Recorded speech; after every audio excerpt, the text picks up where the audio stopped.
Okay, good afternoon. നമുക്ക് ഇന്നത്തെ class start ചെയ്യാം.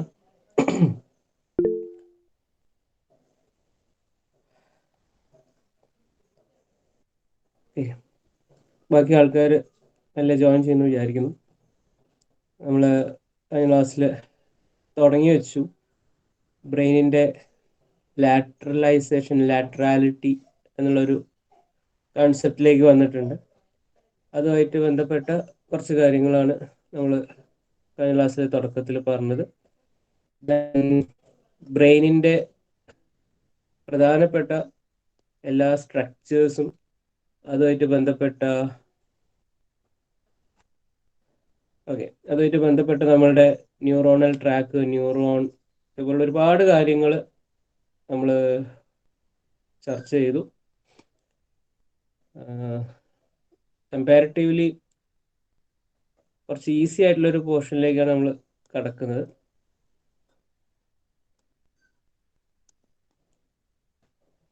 ഓക്കെ, ബ്രെയിൻ ലാറ്ററാലിറ്റി ഞാൻ കഴിഞ്ഞ ക്ലാസ്സിൽ പറഞ്ഞ പോലെ left side and right side എന്നുള്ള രണ്ട് ബൈലാറ്ററൽസ് നമ്മളുടെ ശരീരത്തിൽ വളരെ മിറർ ഇമേജ് പോലെ എവിഡൻ്റിലായിട്ട് നമുക്ക് ഒബ്സർവ് ചെയ്യാം. അതിൻ്റെ ഫങ്ഷണാലിറ്റിയും അതിൻ്റെ പെർഫോമൻസിൻ്റെ ക്വാളിറ്റിയും ഒക്കെ ഡിഫറെൻ്റ് ആണ്. ലെഫ്റ്റ് സൈഡ് കൊണ്ട് നമുക്ക് മാനേജ് ചെയ്യാൻ പറ്റുന്ന രീതിയിലായിരിക്കില്ല റൈറ്റ് സൈഡ് കൊണ്ട് നമ്മൾ സ്പെസിഫിക് ആയിട്ടുള്ള കാര്യങ്ങൾ മാനേജ് ചെയ്യുന്നുണ്ടാവാം.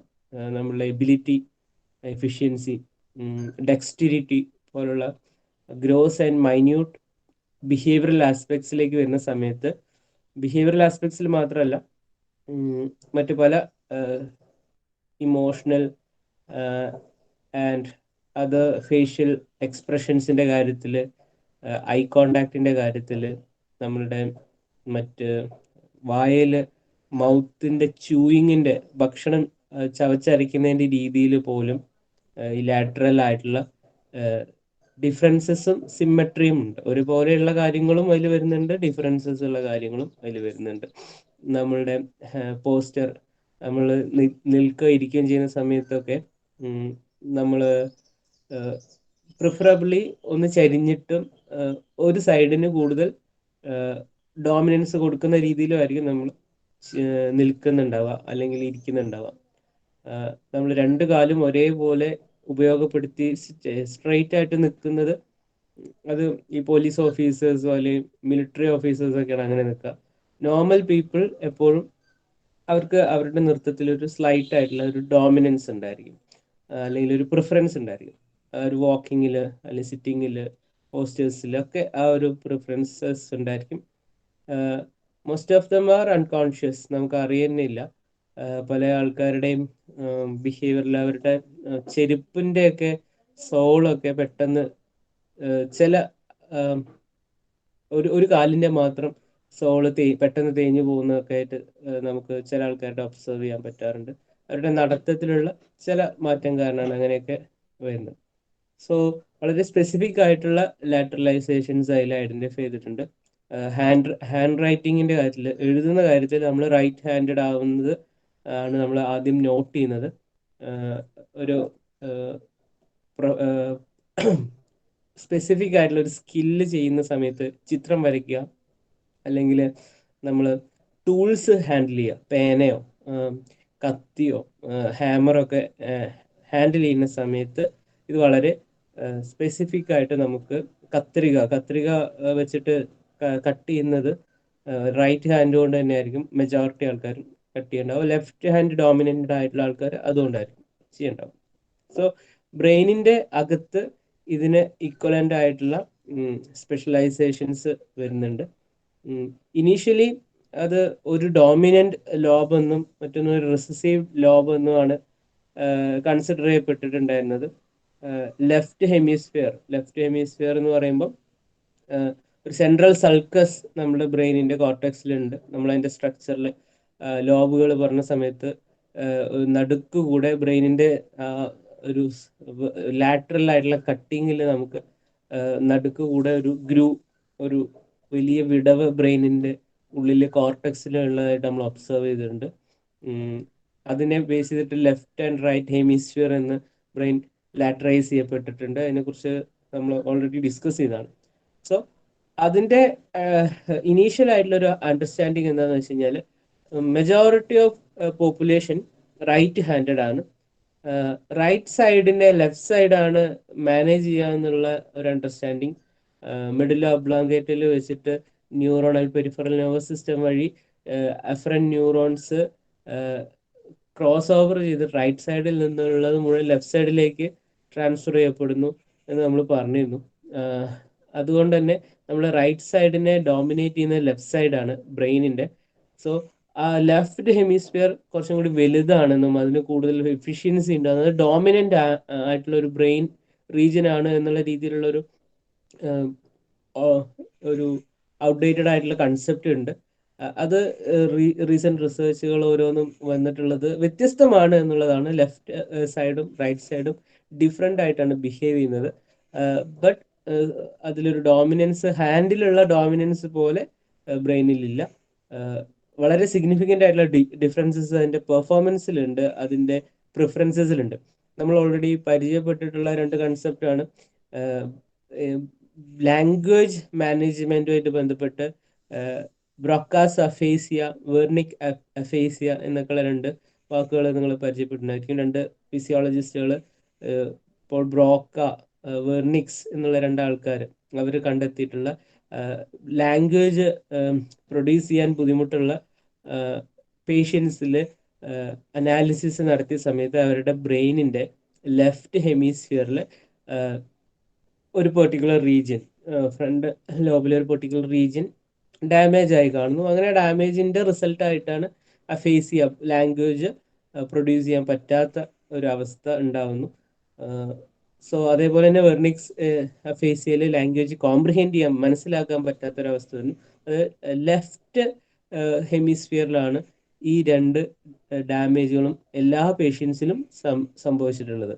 സോ ഇതിൽ നിന്ന് നമുക്ക് ഐഡൻറ്റിഫൈ ചെയ്യാൻ പറ്റിയിട്ടുള്ള ഒരു കൺസെപ്റ്റ് എന്താണെന്ന് വെച്ച് കഴിഞ്ഞാൽ ലെഫ്റ്റ് ഹെമിസ്ഫിയർ ആണ് ലാംഗ്വേജിൻ്റെ മേജർ പാർട്ട് കൺട്രോൾ ചെയ്യുന്നത്. അതിൻ്റെ കോംപ്രിഹെൻഷനും അതേപോലെ അതിൻ്റെ പ്രൊഡക്ഷനും കൺട്രോൾ ചെയ്യുന്നത് ലെഫ്റ്റ് ഹെമിസ്ഫിയർ ആണ്. ലാംഗ്വേജിൻ്റെ തന്നെ വളരെ ബേസിക് ആയിട്ടുള്ള ഒരു യൂണിറ്റുകൾ ഇതാണ്.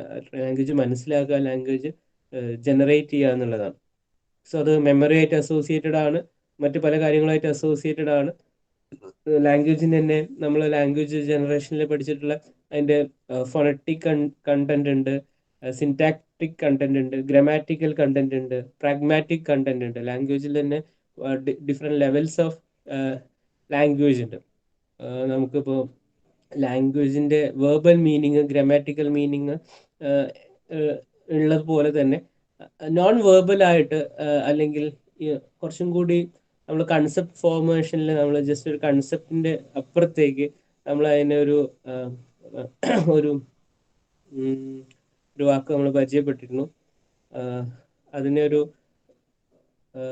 ആശയമാക്കി മാറ്റുന്ന, നമ്മളുടെ വേർബലായിട്ടുള്ള കമ്മ്യൂണിക്കേഷൻ്റെ അപ്പുറത്തേക്ക് നമ്മൾ അതിനെ നമ്മൾ ഇന്നർ മീനിങ് എന്നുള്ള രീതിയിൽ ഒക്കെ നമ്മൾ പരിചയപ്പെടുന്ന ഒരു കുറച്ചും കൂടി കോംപ്ലിക്കേറ്റഡ് ആയിട്ടുള്ള ഒരു അർത്ഥം, അതിന് നമുക്ക് വേർഡിലൂടെ എക്സ്പ്രസ് ചെയ്യാൻ പറ്റാത്ത ഒരു ലാംഗ്വേജിൻ്റെ ഒരു കോഗ്നിറ്റീവ് കമ്പണൻറ്റ്, അത് ലാംഗ്വേജ് ആയിട്ട് ഡിഫറെൻ്റ് ആണ്.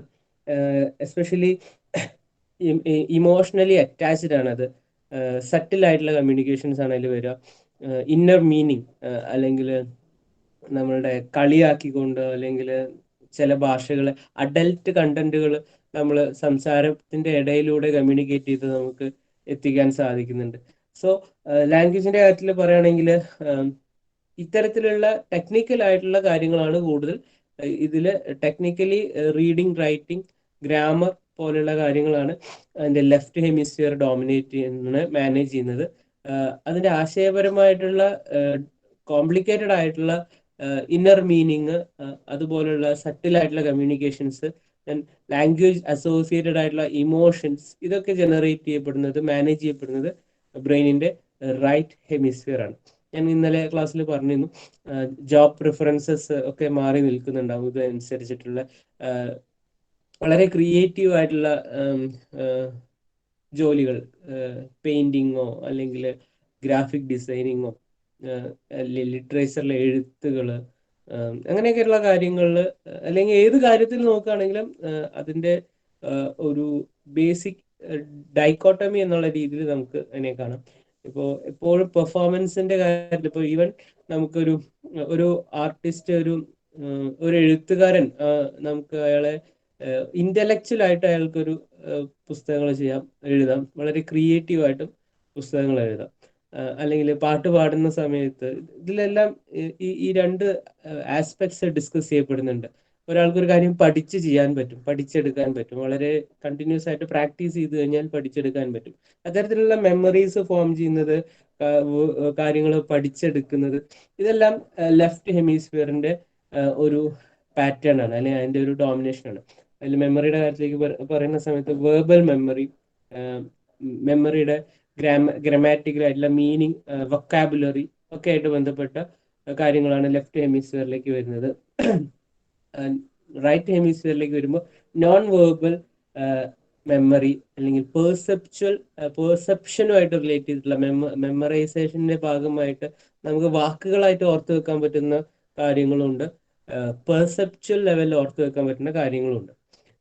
ഇപ്പോൾ ചില വാക്കുകൾ നമുക്ക് മീനിങ് അവൈലബിൾ ആയിരിക്കും, പക്ഷെ അങ്ങനെ ഒരു വസ്തു നമുക്ക് ശരിക്കും കാണാൻ പറ്റില്ല. അങ്ങനെ ഒരു ഇമേജോ അങ്ങനെയുള്ള ഒരു കൺസെപ്റ്റോ ഒന്നും അതിൽ നമുക്ക് ചിത്രങ്ങളായിട്ടൊന്നും ഉണ്ടായിരിക്കില്ല.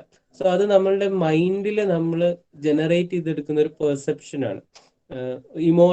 ഇമോഷൻസിന്റെ പല കാര്യങ്ങളും, ഡീപ്പായിട്ടുള്ള കോംപ്ലിക്കേറ്റഡ് ആയിട്ടുള്ള പല ആശയങ്ങളും നമുക്ക് ചിത്രം വരച്ചിട്ടോ അല്ലെങ്കിൽ മറ്റേതെങ്കിലും രീതിയിൽ നമുക്ക് പെർസീവ് ചെയ്യാൻ പറ്റില്ല. അതൊരു ഇമാജിനേഷൻ വേണം. അതിനെക്കുറിച്ച് ഒരു പെർസെപ്ച്വൽ മെമ്മറി അവിടെ ഡെവലപ്പ് ചെയ്തെടുക്കണം.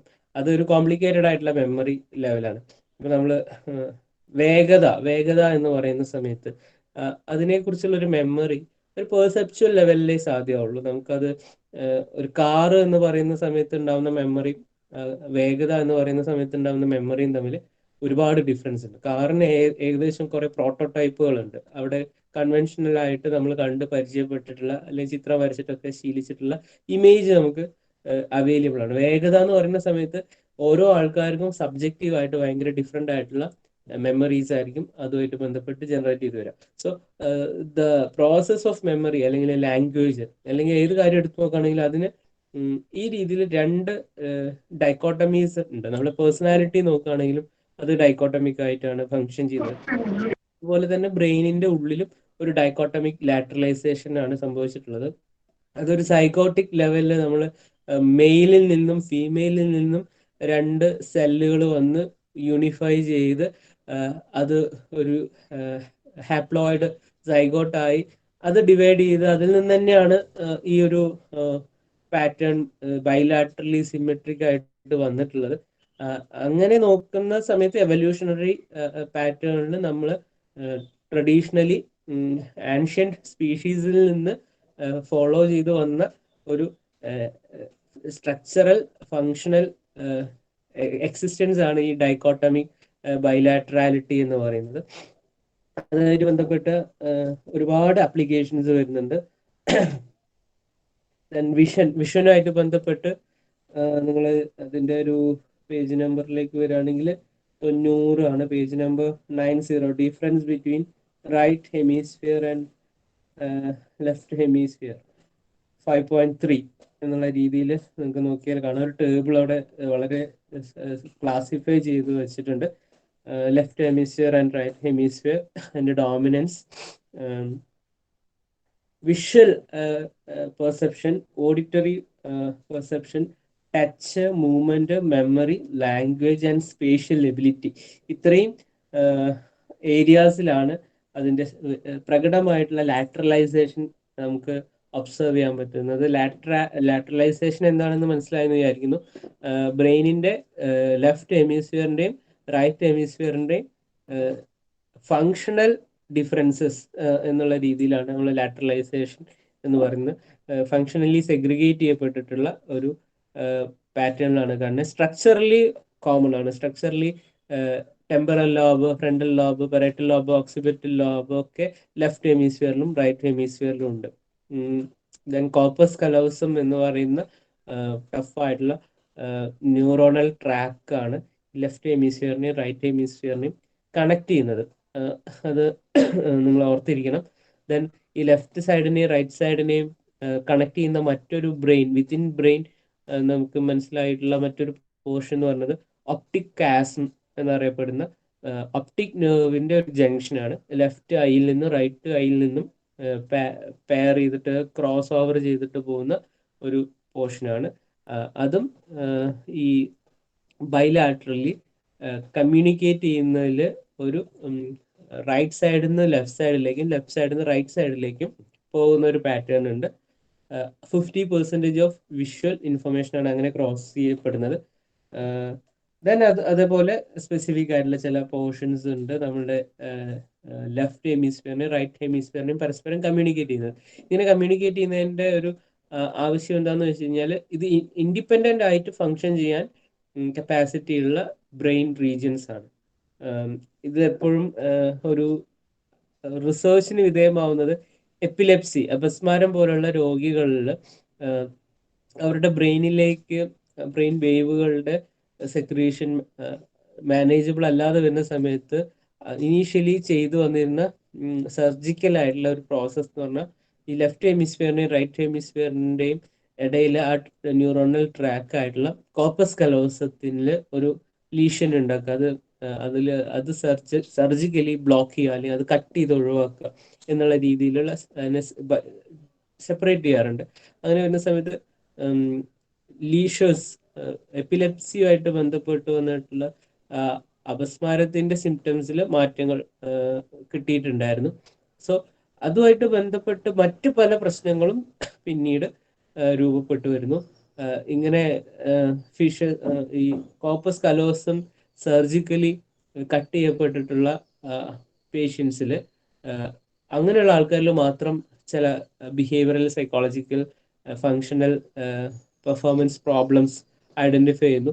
അതിനുശേഷമാണ് ആക്ച്വലി അല്ലെങ്കിൽ അത് ഒരു ബ്രെയിൻ ലെഫ്റ്റ് ഹെമിസ്ഫിയറിന്റെ റൈറ്റ് ഹെമിസ്ഫിയറിന്റെ ഇടയിലെ ഈ കോർപ്പസ് കലോസം എന്നുള്ള ആ ഒരു ടിഷ്യൂ പാർട്ടിന് എത്രത്തോളം അപ്ലിക്കേഷൻസ് ഉണ്ട്, അതിന്റെ ഫങ്ഷണാലിറ്റീസ് എന്തൊക്കെയാണ് എന്നൊക്കെയുള്ള രീതിയിലുള്ള തിരിച്ചറിയലിലേക്ക് നമ്മൾ വരുന്നത്. വിഷനുമായിട്ട് ബന്ധപ്പെട്ട് നമ്മൾ ആ ടേബിളിലേക്ക് തന്നെ വരികയാണെങ്കിൽ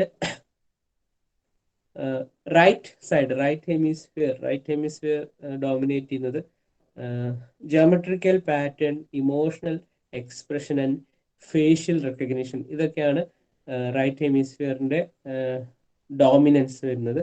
ലെഫ്റ്റ് ഹെമിസ്ഫിയർ വേർഡ്സ് ആൻഡ് ലെറ്റേഴ്സിന്റെ visual comprehension, visual understanding, visual management ആണ് ലെഫ്റ്റ് ഹെമിസ്ഫിയർ ചെയ്യുന്നത്. നിങ്ങൾ അഫേസിയ എന്നുള്ളൊരു അസുഖം സാധാരണ ഉണ്ടാകുന്ന ഒരു അവസ്ഥ എന്താ വെച്ച് കഴിഞ്ഞാൽ ആൾക്കാരെ തിരിച്ചറിയാം, ആൾക്കാരുടെ പേര് കേട്ടാൽ ഓർമ്മയുണ്ടാവും, ആൾക്കാരെ മനസ്സിലാവുന്നുണ്ട്, പക്ഷെ അവരെ ഫേസ് ടു ഫേസ് റെക്കഗ്നൈസ് ചെയ്യാൻ പറ്റാത്ത ആവാൻ സാധ്യതയുണ്ട്.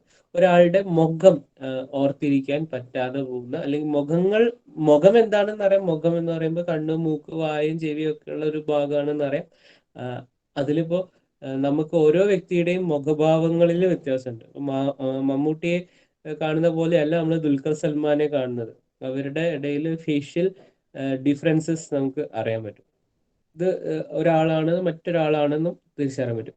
അതേസമയം നിങ്ങൾ വല്ല കൊറിയൻ സിനിമയോ ചൈനീസ് സിനിമകളൊക്കെ കാണുന്നെങ്കിൽ അതിൽ ഏറെക്കുറെ തുടക്കത്തിൽ നിങ്ങൾക്ക് എല്ലാ മുഖവും ഒരേപോലെ തോന്നും. എല്ലാ നടന്മാർക്കും എല്ലാ നടിമാർക്കും ഒരേ മുഖമായിരിക്കും ഉണ്ടാവുക. അവിടെ നമുക്ക് അഫേസിയ തന്നെയാണ് എക്സ്പീരിയൻസ് ചെയ്യാൻ പറ്റുന്നത്. പക്ഷെ സ്ഥിരമായിട്ട് നിങ്ങൾ അത് ഫോളോ ചെയ്യുകയാണെങ്കിൽ അതിൽ തന്നെ ഒരു നിങ്ങൾക്ക് ഫേവറേറ്റ് ആയിട്ടുള്ള തിരിച്ചറിയാൻ പറ്റുന്ന മുഖഭാവമുള്ള ആക്ടേഴ്സിനെ ഐഡന്റിഫൈ ചെയ്യാൻ പറ്റും. ചൈനീസ് ആക്ടർ ജാക്കി ചാനെ നമുക്കറിയാം. അത് ബാക്കിയുള്ള എല്ലാ ചൈനീസ് ഫേഷ്യൽ പാറ്റേൺസും ഉള്ള ഒരാളാണെങ്കിൽ നമ്മൾ സ്ഥിരമായിട്ട് അത് കണ്ട് മെമ്മറി എന്നുള്ള ഒരു എലമെന്റിലെ കുറച്ചും കൂടി മൈന്യൂട്ട് ആയിട്ടുള്ള ഫേഷ്യൽ എക്സ്പ്രഷൻസ്, ഇമോഷണൽ എക്സ്പ്രഷൻ, അതിന്റെ മൈക്രോ എക്സ്പ്രഷൻസ്, ഇതിനൊക്കെ ബേസ് ചെയ്തിട്ടാണ് നമ്മൾ ഫേസിനെ റെക്കഗ്നൈസ് ചെയ്യുന്നത്. ചെറിയ കുട്ടിയായിരിക്കുന്ന സമയത്ത് കുട്ടിക്ക് അമ്മയുടെ മുഖം വളരെ കൃത്യമായി തിരിച്ചറിയാൻ പറ്റും. അത് കഴിഞ്ഞ് അച്ഛന്റെ മുഖം, അല്ലെങ്കിൽ വീട്ടിൽ കുട്ടി വളരെ ഇന്റിമേറ്റ് ആയിട്ട് റിപ്പീറ്റഡ്ലി എക്സ്പോസ്ഡ് ആവുന്ന പ്രൈമറി കോണ്ടാക്ട്സിലേക്ക് വരുന്ന അല്ലെങ്കിൽ സിഗ്നിഫിക്കൻ്റ് ആയിട്ടുള്ള ആൾക്കാരുടെ മുഖം മാത്രം ഫേസ് റെക്കഗ്നൈസ് ചെയ്യുന്നു ചെറിയ പ്രായത്തിൽ തന്നെ. സ്ട്രേഞ്ചേഴ്സിനെയും ഫെമിലിയർ ആയിട്ടുള്ള ആൾക്കാരെയും ഡിസ്ക്രിമിനേറ്റ് ചെയ്യാൻ പറ്റും. സ്ട്രേഞ്ച് ആയിട്ടുള്ള ആൾക്കാരെ കാണുന്ന സമയത്ത് അവരോട് പല കുട്ടികളും സ്ട്രേഞ്ച് ആയിട്ട് തന്നെയാണ് ബിഹേവ് ചെയ്യുന്നത്. അത് അവരുടെ ഒരു എബിലിറ്റിയാണ്. എല്ലാവരെയും കാണുന്ന സമയത്ത് ഒരേപോലെ നോക്കുക എന്നുള്ളത് ഫേഷ്യൽ ഫീച്ചേഴ്സിനെ മാത്രം മെമ്മറൈസ് ചെയ്യുന്ന ഒരു കുട്ടിയുടെ കപ്പാസിറ്റിയാണ്. ഡിസ്ക്രിമിനേറ്റ് ചെയ്ത് അമ്മയെയും മറ്റ് ആൾക്കാരെയും ഇപ്പം മെയില് ഫീമെയിൽ അങ്ങനെയൊക്കെയുള്ള ഡിസ്ക്രിമിനേഷൻസ് വരുന്നത് മെമ്മറിയായിട്ട് ബന്ധപ്പെട്ടാണ്. അതിന്റെ ഒരു ഡോമിനേഷൻ വരുന്നത് റൈറ്റ് ഹെമിസ്ഫിയറിലാണ് വരുന്നത്. ദെൻ ഓഡീഷൻ, കേൾവിയുമായി ബന്ധപ്പെട്ട് ഇതേ പാറ്റേൺസ് ഉണ്ട്. ടെമ്പറൽ പ്രൈമറി ഓഡിറ്ററി നെർവ് നമ്മളുടെ ടെമ്പറൽ ലോബിലേക്കാണ് വരുന്നത്. ലാംഗ്വേജ് സൗണ്ടുകളാണ് ലെഫ്റ്റ് ഹെമിസ്ഫിയറിലേക്ക് വരുന്നത്. ഞാൻ നേരത്തെ പറഞ്ഞു വെർണിക് സഫേസിയ, ബ്രോക്ക സഫേസിയ പോലെ ഉള്ള കാര്യങ്ങളും ലെഫ്റ്റ് ഹെമിസ്ഫിയറിലാണ്. ഓഡീഷനുമായിട്ട് ബന്ധപ്പെട്ട ലാംഗ്വേജിന്റെ പാർട്ടും മാനേജ് ചെയ്യുന്നത് ലെഫ്റ്റ് ഹെമിസ്ഫിയർ തന്നെയാണ്. ലെഫ്റ്റ് സൈഡ് ലാംഗ്വേജിന് വളരെ ഡോമിനന്റ് ആയി മാറുന്നത് ആ രീതിയിലാണ്. ഭാഷ ഇല്ലാത്ത തരത്തിലുള്ള ശബ്ദങ്ങളാണ് ഒബ്ജക്റ്റീവ് ആയിട്ടുള്ള സൗണ്ടുകൾ. ഇപ്പം കിളികളുടെ ശബ്ദം, മൃഗങ്ങളുടെ ശബ്ദം, മ്യൂസിക്, ഇതേപോലുള്ള കാര്യങ്ങൾ, വാഹനങ്ങളുടെ അല്ലെങ്കിൽ ജനറൽ ആയിട്ടുള്ള സൗണ്ടുകളാണ് റൈറ്റ് ഹെമിസ്ഫിയർ പ്രോസസ്സ് ചെയ്യുന്നത്. അത് ഏത് ഭാഷയിലും ഈ മ്യൂസിക് കോമൺ ആയിട്ട് ഒരേ ഒബ്ജക്റ്റീവ് ആയിട്ടുള്ള ഒരു മീനിങ് ആണ് ജനറേറ്റ് ചെയ്യുന്നത്. ഈ ഭാഷ എന്ന് പറയുമ്പോൾ വളരെ സബ്ജക്റ്റീവ് ആണ്. അതിൽ ഓരോ ഭാഷയിലും വ്യത്യസ്തമായിട്ടുള്ള സൗണ്ടുകളാണ് ഉണ്ടാവുക. ദെൻ ടച്ചിന്റെ കാര്യത്തിലേക്ക് വരുന്ന സമയത്ത് കംപ്ലീറ്റ്ലി റൈറ്റ് ഹെമിസ്ഫിയറിന്റെ ഒരു ഡോമിനേഷൻ ആണ് വരുന്നത്. എസ്പെഷ്യലി നമ്മളുടെ ഈവൻ അതില് ഇപ്പോൾ അതിലൊരു വളരെ സിഗ്നിഫിക്കൻ്റ് ആയിട്ടുള്ള കാര്യം എന്ന് പറഞ്ഞാൽ ബ്ലൈൻഡ് ആയിട്ടുള്ള ആൾക്കാരുടെ ലാംഗ്വേജ് അവർ കൈകൊണ്ട് തൊട്ടിട്ടാണ് ബ്രെയിനിലി കൈകൊണ്ട് തൊട്ടിട്ടാണ് അവർ പഠിക്കുന്നത്. സോ അത്തരത്തിലുള്ള ആൾക്കാരുടെ ലാംഗ്വേജിന്റെ കോംപ്രിഹെൻഷൻ റൈറ്റ് ഹെമിസ്ഫിയർ ആണ് മാനേജ് ചെയ്യുന്നത്. കാരണം ടാക്ടൈലാണ് അവരുടെ ആ വിഷ്വൽ പെർസെപ്ഷൻ വരുന്നത്. അവർക്ക് കാഴ്ച ഇല്ലാത്തത് കൊണ്ട് വേർഡ്സിന്റെയും ലെറ്റേഴ്സിന്റെയും വിഷ്വൽ പെർസെപ്ഷൻ ആബ്സെന്റ് ആണ്. സോ അതിന്റെ പെർസെപ്ഷൻ അവർക്ക് ഇല്ല. ആ ഒരു പെർസെപ്ഷൻ ഇല്ലെങ്കിലും അവർ ലാംഗ്വേജ് കോംപ്രിഹെൻഡ് ചെയ്യുന്നത് ആ ടച്ച് എന്നുള്ള സെൻസേഷൻ ഉപയോഗിച്ചിട്ടാണ്. പാരൈറ്റൽ ലോബാണ് ടച്ചിന്റെ മാനേജ്മെന്റ് കൂടുതൽ ചെയ്യുന്നത്. അവിടേക്കാണ് അത്തരത്തിലുള്ള ആൾക്കാരിൽ ലാംഗ്വേജ് അവർ സാധാരണ കംപ്ലീറ്റ്ലി ബ്ലൈൻഡ് ആയിട്ടുള്ള കൺജനൈറ്റലി ബ്ലൈൻഡ് ആയിട്ടുള്ള ജനിക്കുന്ന സമയത്ത് തന്നെ ബ്ലൈൻഡ് ആയിട്ടുള്ള ആൾക്കാരിൽ അവരുടെ വിഷ്വൽ പെർസെപ്ഷൻസ് അത് ഒരു വിഷ്വലി വിഷൻ ഏബിൾ ആയിട്ടുള്ള ഒരാളുടെ പെർസെപ്ഷനിൽ നിന്ന് ഡ്രാസ്റ്റിക് ആയിട്ടുള്ള വ്യത്യാസങ്ങൾ ഉണ്ടായിരിക്കും.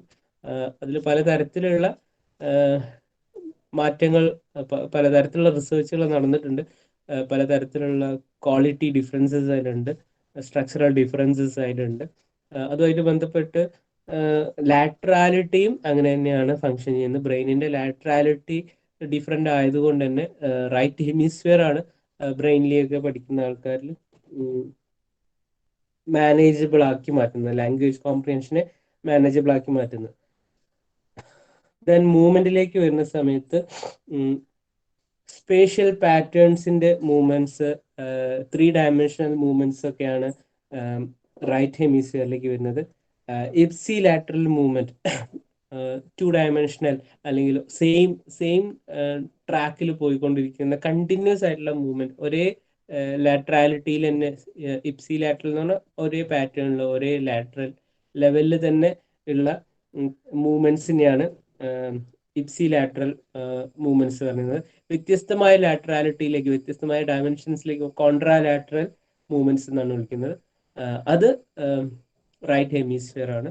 നമ്മളിപ്പോൾ എഴുതുന്ന സമയത്ത് ഒരു വരിയിൽ സ്ട്രെയിറ്റ് ആയിട്ട് നമുക്ക് എഴുതാൻ പറ്റുക എന്നുള്ളത് ചെറിയ കുട്ടികളൊക്കെ എഴുതുമ്പോൾ നമുക്കറിയാം. അവര് വരയില്ലാത്ത ഇതിലൊക്കെ എഴുതുമ്പോൾ അവർ തുടങ്ങുന്ന സ്ഥലത്ത് നിന്ന് എഴുതി എത്തുമ്പോഴേക്കും അത് കേർഡായി മുകളിലേക്കോ താഴേക്കോ ചെരിഞ്ഞ് ഒക്കെ പോകുന്നത് കാണാം. സോ അവര് ഇപ്സി ലാറ്ററൽ മൂവ്മെന്റ്സ് ലേൺ ചെയ്ത് വരുന്നേ ഉള്ളൂ.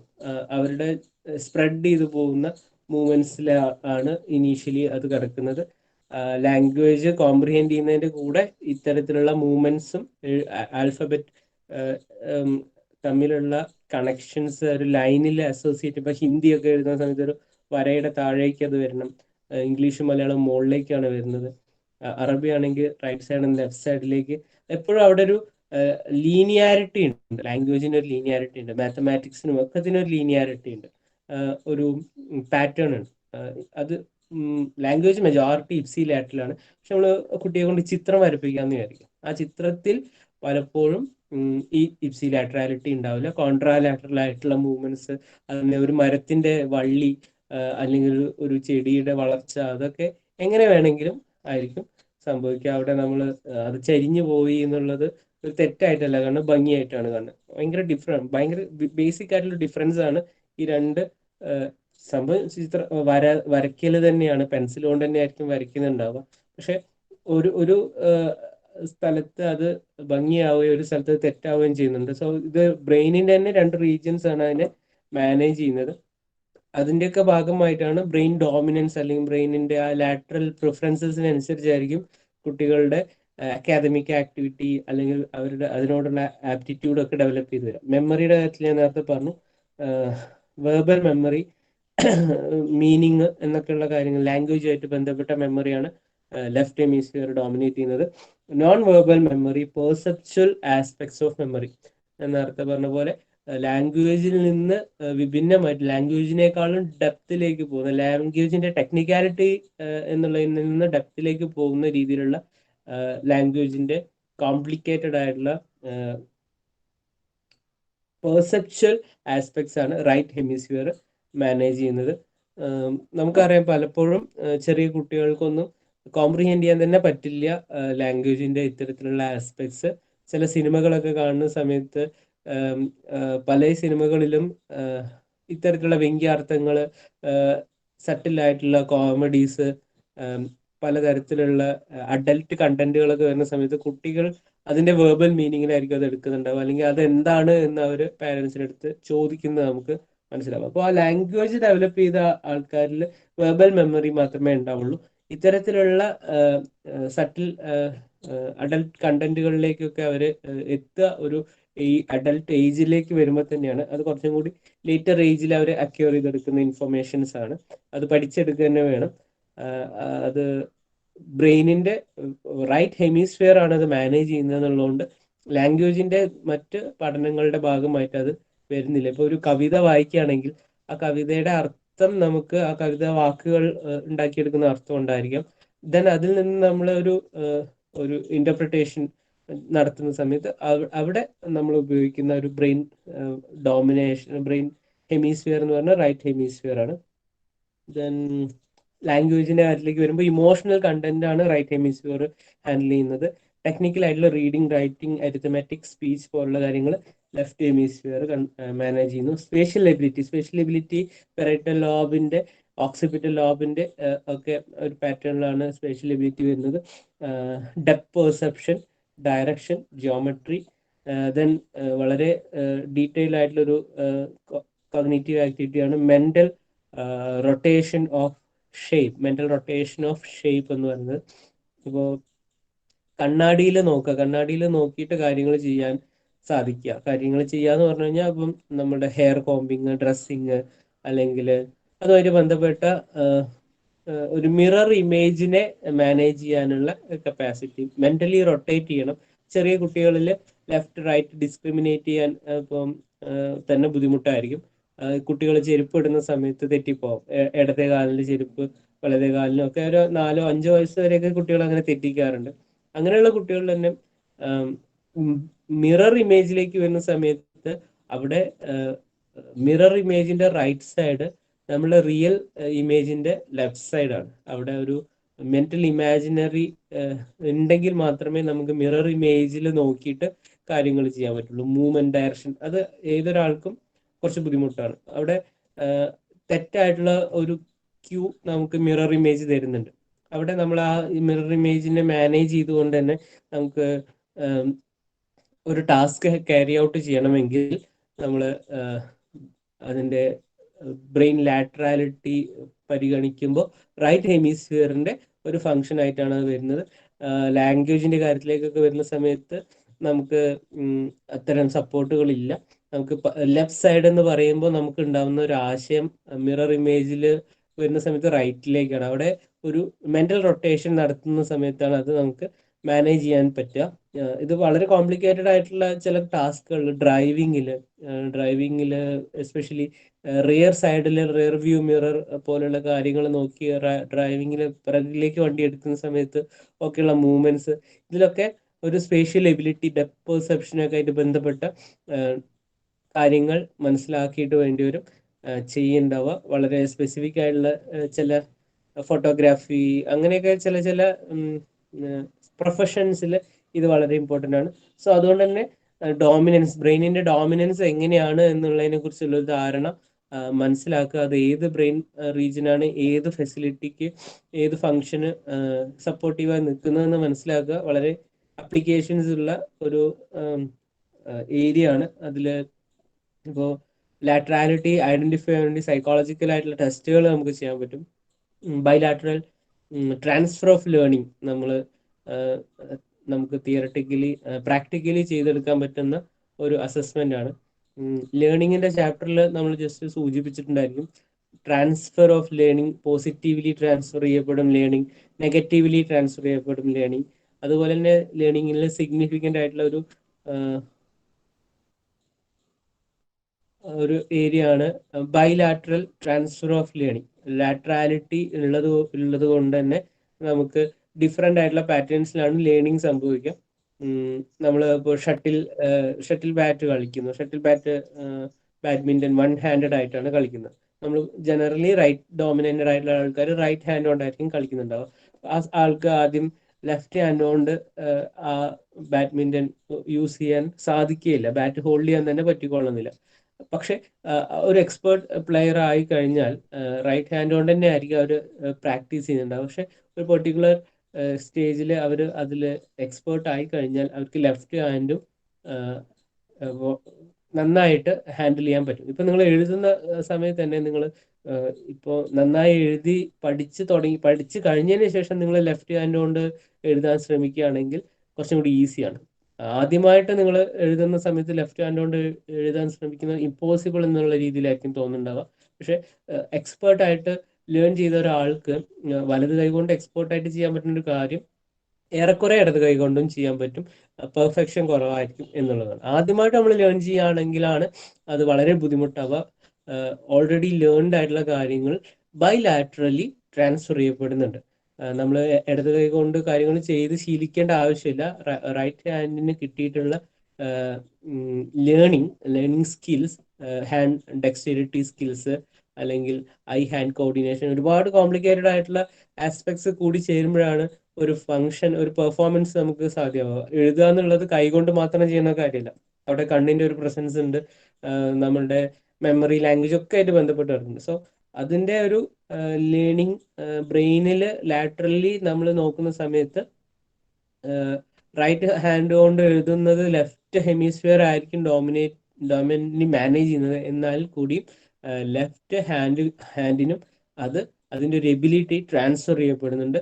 സോ റൈറ്റ് ഹെമിസ്ഫിയറും ലെഫ്റ്റ് ഹെമിസ്ഫിയറും ഇന്റർ കണക്റ്റഡ് ആണ്, കമ്മ്യൂണിക്കേറ്റ് ചെയ്യപ്പെടുന്നുണ്ട്. അതിൻ്റെ ഇടയിൽ ഇൻഫർമേഷൻസ് ഷെയർ ചെയ്യപ്പെടുന്നുണ്ട്. ഇൻഫർമേഷൻസ് ഒരു ഇന്റഗ്രേറ്റഡ് പ്രോസസ്സിലാണ് നടക്കുന്നത്. ഇതിനെക്കുറിച്ചുള്ള ഡീറ്റെയിൽ ആയിട്ടുള്ള പഠനങ്ങളിലേക്ക് നമുക്ക് പോകേണ്ടതുണ്ട്. വളരെ ഇൻട്രസ്റ്റിംഗ് ആയിട്ടുള്ള രസമായിട്ടുള്ള ഒരു എക്സ്പെരിമെന്റ് നമുക്ക് അടുത്ത പേജിലേക്കൊക്കെ വരുമ്പോൾ കോപ്പസ് കലോസത്തിൽ ഒരു കട്ട് ഉണ്ടാക്കി കഴിഞ്ഞാൽ സ്പ്ലിറ്റ് ബ്രെയിൻ എന്നുള്ളൊരു അവസ്ഥയിലേക്ക് അത് പോവുകയാണ്. ഞാൻ നേരത്തെ പറഞ്ഞു എപ്പിലെപ്സി ഒക്കെ ഉള്ള പേഷ്യൻസിൽ അവരുടെ ബ്രെയിൻ സ്പ്ലിറ്റ് ചെയ്തിട്ട് അവർ എപ്പിലെപ്സിയെ മാനേജ് ചെയ്യാൻ ശ്രമിക്കാറുണ്ട്. സോ ഒരു എക്സ്പെരിമെന്റ് നടക്കുകയാണ്. മേയേഴ്സ് സ്പെറി എന്നുള്ള 2 സയന്റിസ്റ്റുകൾ നടത്തിയിട്ടുള്ള ഒരു എക്സ്പെരിമെന്റ് ആണ്. ഒരു പൂച്ചയിലാണ് ഈ എക്സ്പെരിമെന്റ് നടത്തുന്നത്. നമ്മൾ ലേണിങ്ങിന്റെ ചാപ്റ്ററിൽ തന്നെ പറഞ്ഞിരുന്നു, ലോവർ ആനിമൽസിലാണ് നമ്മൾ സൈക്കോളജിക്കൽ റിസർച്ചുകൾ ഒരുപാട് നടത്തിയിട്ടുള്ളത്. അവരുടെ പെർഫോമൻസ്, അവരുടെ സിറ്റുവേഷൻസ് മനസ്സിലാക്കി അത് ഹ്യൂമൻ കണ്ടീഷൻസിലേക്ക് ജനറലൈസ് ചെയ്യാണ് ചെയ്യാറ്. സോ ഒരു ഇനീഷ്യൽ റിസർച്ചുകളിലൊക്കെ റിസർച്ച് എത്തിക്സിന്റെ ഭാഗമായിട്ടൊക്കെയുള്ള ഒരുപാട് കാര്യങ്ങൾ നമ്മൾ ചർച്ച ചെയ്തിരുന്നു. നേരെ തന്നെ നമുക്കൊരു ഹ്യൂമൻ റിസർച്ച് ഒന്നും നടത്താൻ പറ്റില്ല. സിഗ്നിഫിക്കൻ്റ് ആയിട്ടുള്ള എവിഡൻസ് ബേസ്ഡ് ആയിട്ട് മാത്രമേ ഹ്യൂമൻ ബോഡിയിൽ റിസർച്ച് ചെയ്യാൻ പറ്റുള്ളൂ, എക്സ്പെരിമെന്റ്സ് ചെയ്യാൻ പറ്റുള്ളൂ. സോ അതിനു മുന്നേ ലോവർ ആനിമൽസിൽ ആണ് നമ്മൾ എക്സ്പെരിമെന്റ്സ് ചെയ്യുന്നത്. ഒരു പൂച്ചയുടെ കോപ്പസ് കലോസം കട്ട് ചെയ്യാണ്. കോപ്പസ് കലോസം എന്നുള്ളത് ഞാൻ പറഞ്ഞു ലെഫ്റ്റ് ഹെമിസ്ഫിയറിനെ റൈറ്റ് ഹെമിസ്ഫിയറിനും കൂടി കണക്ട് ചെയ്യുന്ന ഒരു പോർഷനാണ്. അപ്പോൾ ഇത് കട്ട് ചെയ്ത് കഴിഞ്ഞാൽ എന്തായിരിക്കും സംഭവിക്കുക എന്നുള്ള രീതിയിലാണ്. അപ്പോൾ ഈ പൂച്ചയ്ക്ക് ഒരു ആർട്ടിഫിഷ്യലി ലബോറട്ടറി സിറ്റുവേഷൻ ജനറേറ്റ് ചെയ്ത് കൊടുക്കുന്നു. ആ പൂച്ച അവിടെ നമ്മൾ ലേണിങ്ങിന്റെ ചാപ്റ്ററിൽ പഠിച്ച പോലെ ആ എൻവയോൺമെന്റിനെ ലേൺ ചെയ്യുന്നു. ആ എൻവയോൺമെന്റിൽ എങ്ങനെയാണ് ഓപ്പറേറ്റ് ചെയ്യുക എന്നുള്ള കാര്യങ്ങൾ പൂച്ച പഠിച്ചെടുക്കുന്നു. ഇപ്പോൾ ഒരു കൂട് തുറക്കുന്നു എന്നുള്ള അവസ്ഥയാണ് നിൽക്കുക. കൂട് തുറന്ന് പുറത്തേക്ക് വരുന്നു, അല്ലെങ്കിൽ അതിന്റെ വഴികൾ പഠിക്കുന്നു എന്നുള്ളൊരവസ്ഥ. സോ ഈ പൂച്ചയ്ക്ക് ഇത് പഠിക്കുന്ന സമയത്ത് ഇവരൊരു കാര്യം ചെയ്തു. അതിന്റെ വലത് കണ്ണോ ഇടത് കണ്ണോ ഒരു കണ്ണ് അതിനെ ബ്ലൈൻഡ് ഫോൾഡ് ചെയ്യുന്നു. ഒരു കണ്ണിന് കാഴ്ചക്ക് കുഴപ്പമൊന്നുമുള്ള പൂച്ചയില, നല്ല വിഷ്വൽ എബിലിറ്റി ഉള്ള പൂച്ചയുടെ ഒരു കണ്ണ് ഫോൾഡ് ചെയ്ത് വെക്കുന്നു, ബ്ലൈൻഡ് ഫോൾഡ് ചെയ്യുന്നു. കംപ്ലീറ്റ്ലി ബ്ലൈൻഡ് ഫോൾഡ് ചെയ്തിട്ടാണ് ആ പൂച്ചയ്ക്ക് ആ എക്സ്പെരിമെന്റൽ എൻവയോൺമെന്റിൽ എക്സ്പ്ലോർ ചെയ്യാൻ, വഴികൾ പഠിക്കാൻ, കാര്യങ്ങൾ ചെയ്യാൻ ഒരു ലിവർ പ്രസ്സിങ് എക്സ്പെരിമെന്റ് ആണ് അതിനെ കൊണ്ട് പഠിപ്പിച്ചത്. അപ്പൊ അതിന്റെ ലിവർ പ്രസ്സിങ് എക്സ്പെരിമെന്റ് ചെയ്യുന്നു. എക്സ്പെരിമെന്റ് പഠിച്ചെടുക്കുന്നു. ആ പഠിച്ചതിന് ശേഷം ആ പൂച്ചയുടെ അടച്ചു വെച്ചിരുന്ന കണ്ണ് തുറന്നിട്ട് നേരത്തെ തുറന്നിരുന്ന ആ കണ്ണ് അടച്ചു വെക്കുന്നു. റൈറ്റ് ഹാൻഡാണ് അടച്ചു വെച്ചെങ്കിൽ അത് ഓപ്പൺ ചെയ്തിട്ട് ഓപ്പൺ ആയിരുന്ന ലെഫ്റ്റ് ഹാൻഡ് ഐ ക്ലോസ് ചെയ്യുന്നു. എന്നിട്ട് ഇതേ എക്സ്പെരിമെന്റൽ കണ്ടീഷനിലേക്ക് അതിന്റെ കേജിലേക്ക് കടത്തിവിടുന്നു. ആ സമയത്ത് അതിന്റെ ആ ലിവർ പ്രസ് ചെയ്ത് ഡോർ ഓപ്പൺ ചെയ്യുന്ന ആ ടാസ്ക് അത് ആദ്യമായിട്ട് കാണുന്ന പോലെ ആണ് ഈ കോപ്പസ് കലോസം കട്ട് ചെയ്ത്. കോപ്പസ് കലോസവും ഒപ്റ്റിക് ആസിനെയും കട്ട് ചെയ്തിട്ടുണ്ട്. ഒപ്റ്റിക് ആസിൻ എന്ന് പറയുന്നത് ഞാൻ നേരത്തെ പറഞ്ഞിരുന്നു, ലെഫ്റ്റ് ഐയിൽ നിന്ന് റൈറ്റ് ബ്രെയിനിലേക്ക് ഇൻഫർമേഷൻസ് പാസ് ചെയ്യുന്ന റീജിയനാണ്. ഒപ്റ്റിക് ആസും കോപ്പസ് കലോസും കട്ട് ചെയ്ത പൂച്ചയുടെ ഓൾറെഡി ലേൺഡ് ബിഹേവിയർ ആണ് ലിവർ പ്രസ് ചെയ്യുക, കൂട് തുറക്കുക എന്നൊക്കെയുള്ള കാര്യങ്ങൾ. പക്ഷെ ആ പഠിക്കുന്ന സമയത്ത് അതിന്റെ ഒരു കണ്ണ് അടഞ്ഞിരുന്നു. ആ അടഞ്ഞിരുന്ന കണ്ണ് തുറന്ന് മറ്റേ കണ്ണ് അടച്ചു വെച്ചപ്പോൾ ആ പൂച്ച ഈ സ്ഥലം അപരിചിതമായ ഒരു സ്ഥലത്തിനെ പോലെയാണ് മനസ്സിലാക്കുന്നത്. ആ കേജിന്റെ ഉള്ളിലെ ലിവർ പ്രസ്സിങ് ആക്ടിവിറ്റി അതിന് ചെയ്യാൻ പറ്റുന്നുണ്ടായിരുന്നില്ല. അത് തുടക്കം മുതൽ എങ്ങനെയാണോ ബിഹേവ് ചെയ്യുന്നത് ആ രീതിയിൽ വീണ്ടും ആ കണ്ണുകൊണ്ട്, പുതിയതായിട്ട് തുറന്നു കിട്ടിയ ആ കണ്ണുകൊണ്ട് അത് പഠിച്ചെടുത്തു. അങ്ങനെ പഠിച്ചതിന് ശേഷം വീണ്ടും അത് ആ കേജ് ലിവർ പ്രസ് ചെയ്ത് ഓപ്പൺ ചെയ്യാൻ പഠിക്കുന്നു. സോ ഈ ഒരു എക്സ്പെരിമെന്റ് അതിൽ നിന്നാണ് ലെഫ്റ്റ് ഹെമിസ്ഫിയറും റൈറ്റ് ഹെമിസ്ഫിയറും തമ്മിലുള്ള കമ്മ്യൂണിക്കേഷൻ അത് എത്രത്തോളം സിഗ്നിഫിക്കൻ്റ് ആണെന്നും അതില്ലാതിരിക്കുന്ന സമയത്ത് ലെഫ്റ്റ് ഹെമിസ്ഫിയറും റൈറ്റ് ഹെമിസ്ഫിയറും ഇൻഡിപെൻഡന്റ് ആയിട്ടും ഫങ്ഷൻ ചെയ്യുന്നു എന്നുള്ളതാണ് ഇതിൽ ഏറ്റവും പ്രധാനപ്പെട്ട കാര്യം. ഈ പൂജയ്ക്ക് വേറെ ഒരു പ്രശ്നവുമില്ല. ലെഫ്റ്റ് ഹെമിസ്ഫിയറിന്റെ റൈറ്റ് ഹെമിസ്ഫിയറിന്റെ ഇടയിലുള്ള ഇന്റർ കണക്ഷൻസ് നഷ്ടപ്പെടുന്നത് കൊണ്ട് പൂച്ച കാര്യങ്ങൾ പഠിക്കുന്നുണ്ട്. അതിന്റെ ബിഹേവിയറൽ ആയിട്ടുള്ള ആസ്പെക്ട്സിലൊന്നും വേറെ പ്രശ്നങ്ങൾ വരുന്നില്ല. പക്ഷെ ലെഫ്റ്റ് ഐ വെച്ചിട്ട് കോംപ്രിഹെൻഡ് ചെയ്ത ഇൻഫർമേഷൻസ് നേരെ റൈറ്റ് ഹെമിസ്ഫിയറിലേക്കാണ് പോകുന്നത്. ആ കണ്ണ് അടച്ചു കഴിഞ്ഞാൽ, ഇപ്പൊ നമ്മൾ കണ്ണടച്ചു കഴിഞ്ഞാൽ എന്താണോ സംഭവിക്കുക അതുപോലെയാണ് ആ പൂച്ചയ്ക്കും ഉണ്ടായിട്ടുള്ളത്. അതിന്റെ ഓപ്പോസിറ്റ് ആയിട്ടുള്ള ഏരിയ ബ്ലൈൻഡ് ആയതുകൊണ്ട് അവിടെ നിന്ന് ഇൻഫർമേഷൻസ് ഒന്നും വരാത്തത് കൊണ്ട് അതിന്റെ opposite brain region informations learning എന്നുള്ള പ്രോസസ്സ് മെമ്മറി രജിസ്റ്റർ ചെയ്തില്ല. ലേണിംഗ് സ്റ്റിമുലസ് അക്യൂസിഷൻ നടന്നില്ല. അതിന്റെ ലോങ് ടേം മെമ്മറീസ് ഫോം ചെയ്തില്ല. മെമ്മറി കൺസോൾട്ടേഷനും നടന്നില്ല. കാരണം ലെഫ്റ്റ് ഹെമിസ്ഫിയറും റൈറ്റ് ഹെമിസ്ഫിയറും സെപ്പറേറ്റഡ് ആയിരുന്നു. ഇനി ഇതിനൊരു കൺട്രോൾ ഗ്രൂപ്പ് വെച്ചിരുന്നു. ആ ഗ്രൂപ്പിനെ സംബന്ധിച്ചിടത്തോളം അവര് കോപ്പസ് കലോസവും ഒപ്റ്റിക് ആസ്മയും കട്ട് ചെയ്യാതെ പൂച്ചേന്റെ ഒരു കണ്ണ് മാത്രം അടച്ചിട്ട് ആ കൂട്ടിൻ്റെ ഉള്ളിൽ അതിനെ പഠിപ്പിച്ചിരുന്നു. ആ പൂച്ചയുടെ സംബന്ധിച്ചിടത്തോളം അതിന്റെ കണ്ണിലെ ആ ക്യാപ്പ്, വലത് കണ്ണിലെ ക്യാപ്പ് തുറന്നിട്ട് ഇടത് കണ്ണ് അടച്ചു വെച്ചപ്പോൾ അത് സാധാരണ രീതിയിൽ തന്നെ ആ കൂട്ടിൽ ബിഹേവ് ചെയ്തു. അതിനെ കണ്ണ് മാറിയത് കൊണ്ട് യാതൊരു തരത്തിലുള്ള കൺഫ്യൂഷനും ഉണ്ടായിരുന്നില്ല. അതിന് വഴികൾ അറിയാതിരിക്കുകയോ കൂട് തുറക്കുന്ന ലിവർ പ്രസ്സിങ് ആ ടാസ്ക് ചെയ്യാൻ ബുദ്ധിമുട്ടോ ഉണ്ടായിരുന്നില്ല. അപ്പൊ നമ്മൾ ഇടത് കണ്ണുകൊണ്ട് കാണുന്ന കാര്യങ്ങൾ നമ്മളുടെ ബ്രെയിനിന്റെ ഇടതുവശത്തും എത്തുന്നുണ്ട്. അത് എത്തിക്കുന്നത് കോർപ്പസ് കലോസവും ഒപ്റ്റിക് ആസും പോലുള്ള ഭാഗങ്ങളാണ്. ശരിക്കും നമുക്ക് ഒരു കണ്ണുകൊണ്ട് കണ്ടാൽ തന്നെ ബ്രെയിൻ കംപ്ലീറ്റ് ആയിട്ട് കാര്യങ്ങൾ പഠിക്കും. അത് പഠിക്കാൻ ബ്രെയിനിന് പോസിബിലിറ്റി ഉള്ളത് ഈ ഒപ്റ്റിക് ആസും കോർപ്പസ് കലോസവും ഉള്ളത് കൊണ്ടാണ്. അത് അതിനെന്തെങ്കിലും ഡാമേജ് സംഭവിച്ചു കഴിഞ്ഞാൽ ലെഫ്റ്റ് സൈഡ് ഇൻഡിപെൻഡന്റ് ആയിട്ടായിരിക്കും ഇൻഫർമേഷൻസിനെ പ്രോസസ്സ് ചെയ്യുന്നുണ്ടാവുക, റൈറ്റ് സൈഡ് ഇൻഡിപെൻഡന്റ് ആയിട്ടായിരിക്കും ഇൻഫർമേഷൻസിനെ പ്രോസസ്സ് ചെയ്യുക.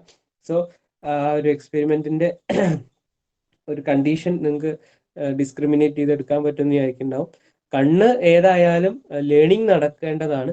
അത് നടക്കുന്നതിന്റെ കാരണം ബ്രെയിൻ ഇന്റർ കണക്റ്റഡ് ആണ് എന്നുള്ളതാണ്. ആ ഇന്റർ കണക്ഷൻ കട്ട് ചെയ്ത സമയത്ത് വലത് കണ്ണുകൊണ്ട് പഠിച്ച കാര്യങ്ങൾ വലത് കണ്ണുണ്ടെങ്കിൽ മാത്രമേ പെർഫോം ചെയ്യാൻ പറ്റൂ, ഇടത് കണ്ണുകൊണ്ട് പഠിച്ച കാര്യങ്ങൾ ഇടത് കണ്ണുണ്ടെങ്കിൽ മാത്രമേ പെർഫോം ചെയ്യാൻ പറ്റൂ എന്നുള്ള ഒരു കോംപ്ലിക്കേറ്റഡ് ആയിട്ടുള്ള സിറ്റുവേഷൻ അവിടെ ജനറേറ്റ് ചെയ്യപ്പെടുന്നുണ്ട്. അപ്പൊ ബ്രെയിനിൽ ഇങ്ങനെയുള്ള ഇന്റർ കണക്ഷൻസ് വളരെ റെലവെന്റ് ആണ്. ഇങ്ങനെയുള്ള ഇന്റർ കണക്ഷൻസ് വേറെയും ഉണ്ട്. ഒപ്റ്റിക് ആസും കോർപ്പസ് കലോസും കഴിഞ്ഞു കഴിഞ്ഞാൽ നിങ്ങളെ ആ സ്റ്റഡി മെറ്റീരിയൽ കുറച്ചുകൂടി മുകളിലേക്ക് പോയി കഴിഞ്ഞാൽ 5.2 എന്നുള്ള ആ ഒരു ചാപ്റ്റർ 88ാമത്തെ പേജിലെ ഒരു ചിത്രം കാണാം. 88 അതില് ഒപ്റ്റിക് ആസിന്റെ ചിത്രം നിങ്ങൾക്ക് അതിൽ മനസ്സിലാവുന്നുണ്ടാവും. കണ്ണിൽ നിന്ന് വരുന്ന ഒപ്റ്റിക് നെർവിന്റെ ക്രോസ് ഓവർ ആണ് അതിൽ വരുന്നത്. ദെൻ ആന്റീരിയർ കമ്മീഷർ, അതിന്റെ തൊട്ട് മുകളിലുള്ള മറ്റൊരു പോർഷൻ നമ്മളുടെ വെൻട്രിക്കിൾസ് എന്ന് പറഞ്ഞാൽ മിഡിൽ പോർഷൻ ക്യാവിറ്റി ആണത്. അതിന്റെ ഒരു മുകളിലുള്ള ഒരു ലെയറാണ് ആന്റീരിയർ എന്നുള്ള വാക്ക് മുന്നോട്ട്, മുന്നിൽ എന്നുള്ള ആന്റീരിയർ, പോസ്റ്റീരിയർ എന്നുള്ള വാക്ക് നിങ്ങൾ പരിചയപ്പെട്ടിട്ടുണ്ടായിരിക്കും. മുൻവശത്ത് കാണപ്പെടുന്ന ഒരു ഭാഗമാണ് ആന്റീരിയർ കമ്മീഷർ. അത് ലെഫ്റ്റ് ഹെമിസ്ഫിയറിനും റൈറ്റ് ഹെമിസ്ഫിയറിനെയും ഇന്റർ കണക്ട് ചെയ്യുന്ന മറ്റൊരു ഭാഗമാണ്. Then hippocampal commissure, massa commissure, posterior commission. പുറകുവശത്തുള്ള ഇതിന് posterior commission, hippocampal commission, then massa intermedial commission. ഇത്രയും റീജിയൻസും കൂടി ചേർന്നിട്ടാണ് ഇന്റർ കണക്ഷൻസ് വരുന്നത്. ലോവർ ആനിമൽസിന്റെ കാര്യത്തിൽ വരുന്ന സമയത്ത്, പൂച്ചയുടെ കാര്യത്തിൽ കോർപ്പസ് കലോസം തന്നെ ഇല്ലാതാവുന്ന സമയത്ത് അത് കംപ്ലീറ്റ്ലി സെപ്പറേറ്റഡ് ആവുന്നുണ്ട്. ഹ്യൂമൻ ബീങ്സിലേക്ക് വരുമ്പോൾ കുറച്ചും കൂടി കണക്റ്റീവ് ട്രാക്കുകൾ നമുക്ക് അവൈലബിൾ ആണ്. അതാണ് ഈ പറഞ്ഞിട്ടുള്ള optic chiasm, anterior commissure, posterior commissure, hippocampal commissure and massa intermedial commission. Okay, ഈ പേരുകൾ വലിയ പ്രാധാന്യമുള്ള അല്ല. ഒപ്റ്റിക് ആസ്മും കോർപ്പസ് കലോസും ആണ് മെയിനായിട്ട് നമുക്ക് കമ്മ്യൂണിക്കേഷൻ വരുന്നത്. ദെൻ ഒരിക്കലും നമ്മളുടെ കമ്മ്യൂണിക്കേഷൻസ് ചിലപ്പം നമ്മുടെ ക്ലാസ് കട്ടാവാനുള്ള സാധ്യതയുണ്ട്. ക്ലാസ് കേൾക്കുന്നില്ലെങ്കിൽ ഒന്ന് പറയാം, ലൈറ്റ് കുറച്ച് കുറവായിട്ടുണ്ടാവും.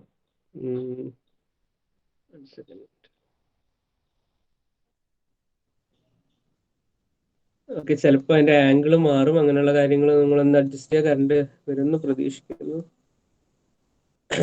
അതിന്റെ കണക്ടിവിറ്റി ഒന്ന് മാറ്റിയാൽ മതി. വൈഫൈ കണക്റ്റഡ് ആണ്, അതുകൊണ്ട് പ്രസന്റ്ലി നിങ്ങൾക്ക് കേൾക്കുന്നുണ്ടോ? ഉണ്ടെന്ന് വിചാരിക്കുന്നു. എന്താണ് സിറ്റുവേഷൻ? ആരെങ്കിലും ഒന്ന് ഐക്കോൺ ആക്കിയിട്ട് ഉണ്ടെന്ന് വിചാരിക്കുന്നു അല്ലേ?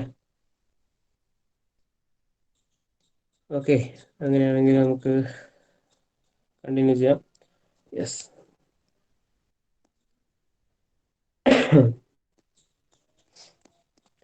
നമ്മൾ പറഞ്ഞത് ലോവർ ആനിമൽസിൽ കോപ്പസ് കലോസം ലീഷൻ സംഭവിച്ചു കഴിഞ്ഞാൽ, കട്ട് വന്നു കഴിഞ്ഞാൽ തന്നെ ലെഫ്റ്റ് ഹെമിസ്ഫിയർ റൈറ്റ് ഹെമിസ്ഫിയറും കമ്മ്യൂണിക്കേഷൻ നിർത്തിവെക്കുന്നു. സോ അതിൻ്റെ ഇടയിലുള്ള കണ്ടീഷൻ, ആ ഒരു കണ്ടീഷൻ സ്പ്ലിറ്റ് ബ്രെയിൻ കണ്ടീഷൻ എന്നുള്ള രീതിയിലാണ് അറിയപ്പെടുന്നത്. അതിൻ്റെ ചിത്രമൊക്കെ അതിൽ കൊടുത്തിട്ടുണ്ട്. നിങ്ങൾക്ക് സ്റ്റഡി മെറ്റീരിയൽ നോക്കിയാൽ കാണാം എങ്ങനെയാണ് കേജ് ഓപ്പണിംഗ് ടാസ്ക്. ഏത് ടാസ്ക് ആയിക്കോട്ടെ, ആ ടാസ്കിന് വലിയ പ്രാധാന്യമില്ല. ആ ഒരു ആനിമൽ അത് പഠിച്ചെടുക്കുന്ന ആ പൂച്ചയുടെ ചിത്രം ആ ലാബിന്റെ പിറകില് വലുതായിട്ട് അവിടെ വെച്ചിട്ടുണ്ട്. ഒരു കണ്ണിന്റെ മുകളിൽ ഒരു മാസ്ക് പോലെ ഒരു ബ്ലാക്ക് കവറിങ് വെച്ചിട്ട് ഒരു കണ്ണുകൊണ്ട് മാത്രം കാര്യങ്ങൾ ചെയ്യിച്ച ഒരു എക്സ്പെരിമെന്റ് ആണ് ഉണ്ടായിട്ടുള്ളത്. ഫുഡാണ്, ഒരു ലിവർ പ്രസ് ചെയ്യുന്നു, ആ പൂച്ചയ്ക്ക് ഫുഡ് കിട്ടുന്നു എന്നുള്ള രീതിയിലുള്ള ടാസ്ക് ആണ് വന്നിട്ടുള്ളത്. വളരെ സിമ്പിൾ ആയിട്ടുള്ള ടാസ്ക് ആണ്. നമ്മൾ ലേണിങ്ങിന്റെ ചാപ്റ്ററിൽ തന്നെ പഠിച്ചിട്ടുണ്ടായിരുന്നു. റീഇൻഫോഴ്സ്മെന്റ് കിട്ടുന്ന ഒരു ബിഹേവിയർ വേഗം സ്ട്രെങ്തൻ ചെയ്യപ്പെടും ട്രയൽ ആൻഡ് എറർ ലേണിംഗ് വഴി. ഒരു ലിവർ പ്രസ് ചെയ്ത് കഴിഞ്ഞാൽ ഫുഡ് കിട്ടുന്നുണ്ടെങ്കിൽ അത് ലിവർ വീണ്ടും വീണ്ടും പ്രസ് ചെയ്തുകൊണ്ടിരിക്കും. പക്ഷെ ആ പ്രസ് ചെയ്യുന്ന സ്വിച്ച് അതിന്റെ എനിക്ക് തോന്നുന്നു റൈറ്റ് ഐ ബ്ലോക്ക്ഡ് ആണ്. ലെഫ്റ്റ് ഐ കൊണ്ട് മാത്രമേ അതിന് കാണാൻ പറ്റുള്ളൂ. റൈറ്റ് ഐ ബ്ലോക്ക്ഡ് ആണ്.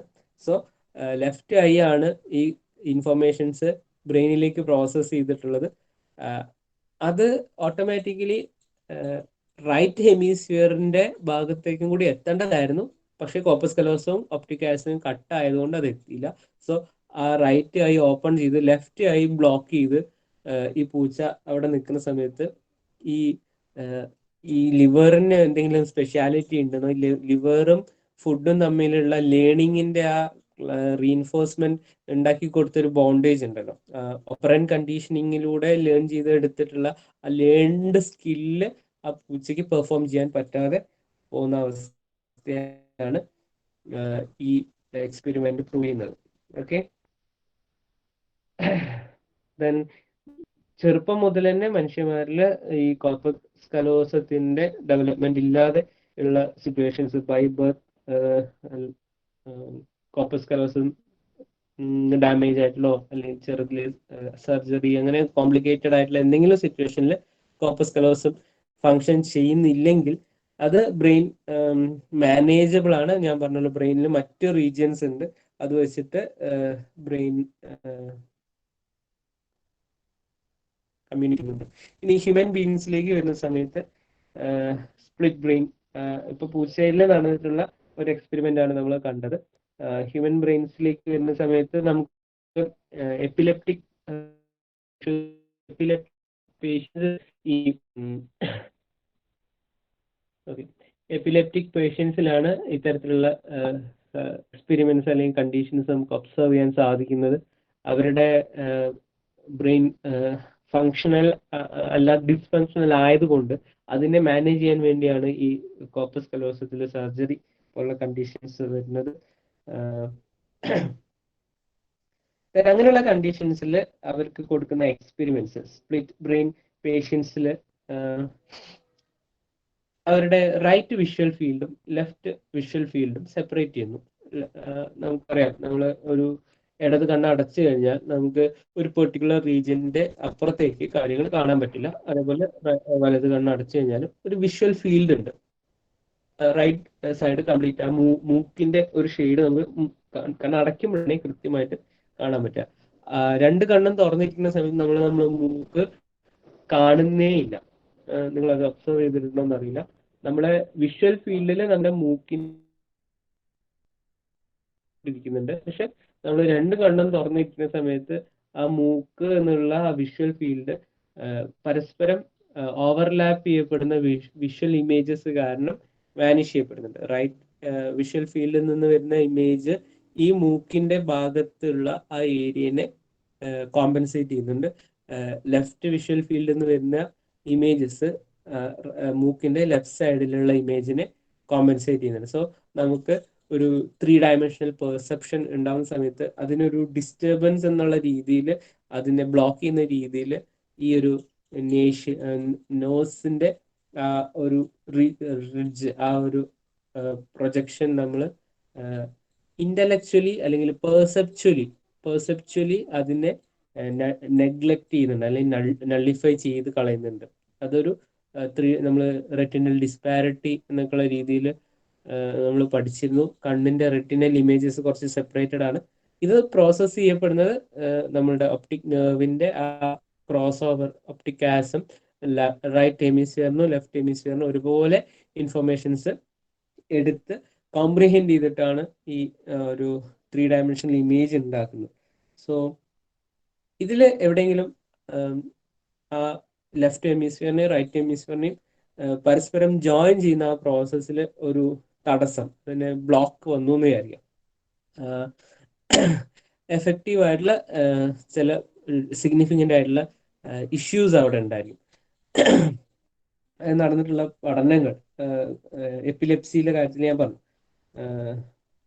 സ്പ്ലിറ്റ് ബ്രെയിൻ പേഷ്യൻസിലേക്ക് വരുമ്പോൾ ഇൻഡിപെൻഡൻ്റ് ആയിട്ട് ഹെമിസ്ഫിയറിന് കോൺഷ്യസ്നെസ്, മെമ്മറി, അതേപോലെ പലതരത്തിലുള്ള മറ്റ് കപ്പാസിറ്റീസ് ഉണ്ടാകുന്നുണ്ട്. മെമ്മറി നമ്മൾ ക്യാറ്റിന്റെ കാര്യത്തിൽ പറഞ്ഞു, അതിന് സെപ്പറേറ്റ് ആയിട്ടുള്ള ഒരു മെമ്മറി അതിന്റെ ഒരു ഹെമിസ്ഫിയറിന് മറ്റ് ഹെമിസ്ഫിയറായിട്ട് അസോസിയേറ്റഡ് അല്ലാതെ വരുന്നുണ്ട്. അതേപോലെ ഹ്യൂമൻസിലും സംഭവിക്കുന്നുണ്ട്. ഇന്റർ കണക്ഷൻസ് ഉള്ളത് കൊണ്ട് അതൊരു പെർഫെക്റ്റ് ആയിട്ടുള്ള ഒരു ഇൻഡിപെൻഡൻസ് അതിലേക്ക് വരുന്നുണ്ടാവില്ല. അതിൽ പക്ഷെ വിഷ്വലായിട്ടും മെമ്മറിയുമായിട്ട് ബന്ധപ്പെട്ട് ലേണിംഗുമായിട്ട് ബന്ധപ്പെട്ട് ചില സ്പെസിഫിക് ആയിട്ടുള്ള ലാറ്ററലൈസേഷൻസ് വരുന്നുണ്ട്. അപ്പോൾ ഒപ്റ്റിക് ആസം കട്ടായി കഴിഞ്ഞാൽ കാഴ്ചയുമായി ബന്ധപ്പെട്ട ചില ഇൻഫർമേഷൻസ്, ഇപ്പോൾ ഒപ്റ്റിക് ആസം കട്ടായി പോകുന്ന സമയത്ത് സംഭവിക്കുന്ന കാര്യം എന്താ വെച്ച് കഴിഞ്ഞാൽ 50% ഓഫ് വിഷ്വൽ ഇൻഫർമേഷൻ നമ്മൾ റൈറ്റ് ഹെമിസ്ഫിയറിന് തന്നെ നേരിട്ടാണ് കൊടുക്കുന്നത്. അതേപോലെ ലെഫ്റ്റ് ഐയിൽ നിന്നും 50% ഇൻഫർമേഷൻ നേരിട്ട് എടുക്കുന്നുണ്ട്. സോ 50% മാത്രമേ കാഴ്ചയുടെ കാര്യത്തിൽ ക്രോസ് ഓവർ ആവുന്നുള്ളൂ മനുഷ്യന്മാരുടെ കാര്യത്തിൽ. സോ ഇതില് ഈ ക്രോസ് ഓവർ നടക്കുന്ന ഒപ്റ്റിക് ആസത്തിന് ഡാമേജ് സംഭവിച്ചു കഴിഞ്ഞാൽ നമ്മളുടെ ആ ഒരു ഇൻഫർമേഷൻ പ്രോസസ്സിങ്ങിലെ 50% ഓഫ് ഇൻഫർമേഷൻസ് ബ്രെയിനിലേക്ക് എത്തില്ല, സെൻസ് ചെയ്യപ്പെടും. നമ്മളൊരു ഇമേജ് ഒക്കെ വരയ്ക്കുന്ന സമയത്ത് ഒരു ക്ലോക്കിന്റെ ഇമേജ് കണ്ടിട്ട് അതിനെ നമ്മൾ വീണ്ടും കോപ്പി ചെയ്യാന്ന് വിചാരിക്കും. കോപ്പി ചെയ്യുന്ന സമയത്ത് ആ ക്ലോക്കിന്റെ ഒരു ഹാഫ് പോർഷൻ നമ്മൾ കാണുകയും ഹാഫ് പോർഷനെ നെഗ്ലക്ട് ചെയ്യുകയും ചെയ്യും. വിഷ്വൽ നെഗ്ലക്ട് എന്നുള്ളൊരു പത്തോളജിക്കൽ കണ്ടീഷൻ അവിടെ ഉണ്ടാവാറ്. ചില ഡേഞ്ചറസ് ആയിട്ടുള്ള സിറ്റുവേഷൻ ആണത്. മാത്രമല്ല മെമ്മറിയിലും നമ്മളുടെ ഹാൻഡ് യൂസ് ചെയ്തിട്ടുള്ള ആക്ടിവിറ്റീസിലൊക്കെയാണ് ഇത് റിഫ്ലക്ട് ചെയ്യപ്പെടുക.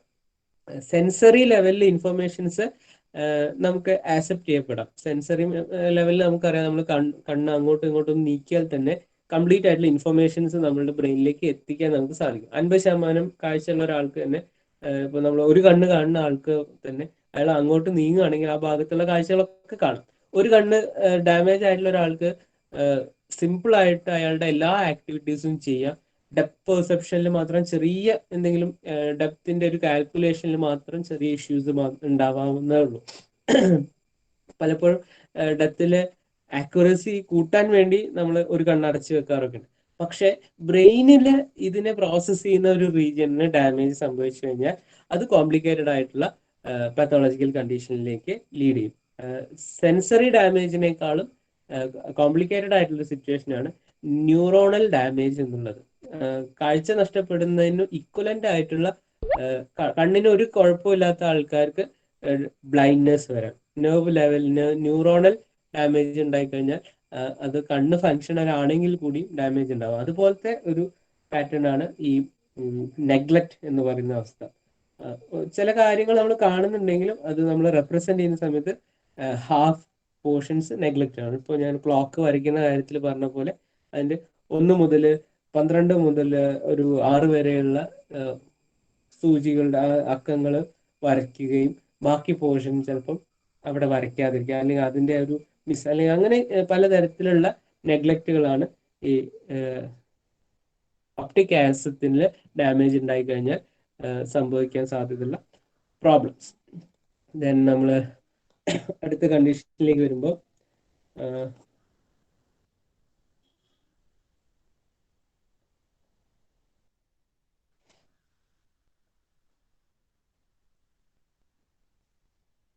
സ്പ്ലിറ്റ് ബ്രെയിൻ പേഷ്യൻസിൽ നടന്നിട്ടുള്ള ചില ടെസ്റ്റുകൾ. ഒരു visual field, right visual field, left visual field ആയിട്ട് ആ ഒരു പേജ് നമ്പർ 94 നോക്കുക. അവിടെ ഒരു ചിത്രം നിങ്ങൾക്ക് കാണാൻ പറ്റും. ആ ചിത്രത്തിൽ ആ ബ്രെയിനിൽ കോർപ്പസ് കലോസത്തിൽ ഡാമേജ് ഉണ്ടായിട്ടുള്ള സ്പ്ലിറ്റ് ബ്രെയിൻ സംഭവിച്ചിട്ടുള്ള ആൾക്കാരുടെ സിറ്റുവേഷൻ. അവിടെ രണ്ട് ബോക്സുകൾ, രണ്ട് വിഷ്വൽ ഫീൽഡുകൾ സെപ്പറേറ്റ് ചെയ്തിട്ടുണ്ട്. റൈറ്റ് വിഷ്വൽ ഫീൽഡും ലെഫ്റ്റ് വിഷ്വൽ ഫീൽഡും വളരെ ഷോർട്ട് ഡ്യൂറേഷനിൽ, അതായത് നമുക്ക് ഇങ്ങനെ നോക്കി മനസ്സിലാക്കാൻ പാകത്തിന്, ഇപ്പൊ നമ്മളെ വലതുവശത്തുള്ള ഒരു ഒബ്ജക്റ്റ് നമ്മൾ വലത് കണ്ണ് അടച്ചു വെച്ച് കഴിഞ്ഞാൽ നമുക്ക് ഇങ്ങനെ നീക്കി കഴിഞ്ഞാൽ അത് കാണാൻ പറ്റും, ഇടത് കണ്ണുകൊണ്ട് കാണാൻ പറ്റും. അങ്ങനെ ഒരു ഐ മൂവ്മെന്റിനുള്ള പോസിബിലിറ്റി കൊടുക്കാത്ത രീതിയിൽ ഷോർട്ട് ഡ്യൂറേഷൻ, കുറച്ച് ടൈമിൽ span of attention, sensory span മനസ്സിലാക്കിക്കൊണ്ട്, സ്പാൻ ഓഫ് അറ്റൻഷൻ എന്ന് പറഞ്ഞു കഴിഞ്ഞാൽ ഒരു ഇൻഫർമേഷൻ കണ്ടിട്ട് അത് അറ്റൻഷനിൽ മെയിൻറ്റെയിൻ ചെയ്യാൻ പറ്റുന്ന ഡ്യൂറേഷനാണ് സ്പാൻ ഓഫ് അറ്റൻഷൻ എന്നുള്ള ടെക്നിക്കൽ ആയിട്ടുള്ള ഒരു condition. So within that span of attention മാത്രം ലിമിറ്റ് ചെയ്ത് നിർത്തുന്ന വിഷ്വൽ സ്റ്റിമുലേഷൻസ് പ്രസന്റ് ചെയ്യാണ്. യൂണിലാറ്ററൽ ആയിട്ട്, ബൈലാറ്ററൽ ആയിട്ടല്ല, യൂണിലാറ്ററൽ ആയിട്ടാണ് വിഷ്വൽ ഇൻഫർമേഷൻസ് പ്രസന്റ് ചെയ്യുന്നത്. ദെൻ അതിൽ മറ്റൊരു ഓപ്ഷൻ കൊടുക്കുന്നത് കൈകൊണ്ട് ഇതേപോലെ ഒബ്ജക്റ്റുകൾ തൊട്ട് നോക്കാനും ഉള്ള ഒരു ഓപ്ഷനും കൊടുക്കുന്നുണ്ട്.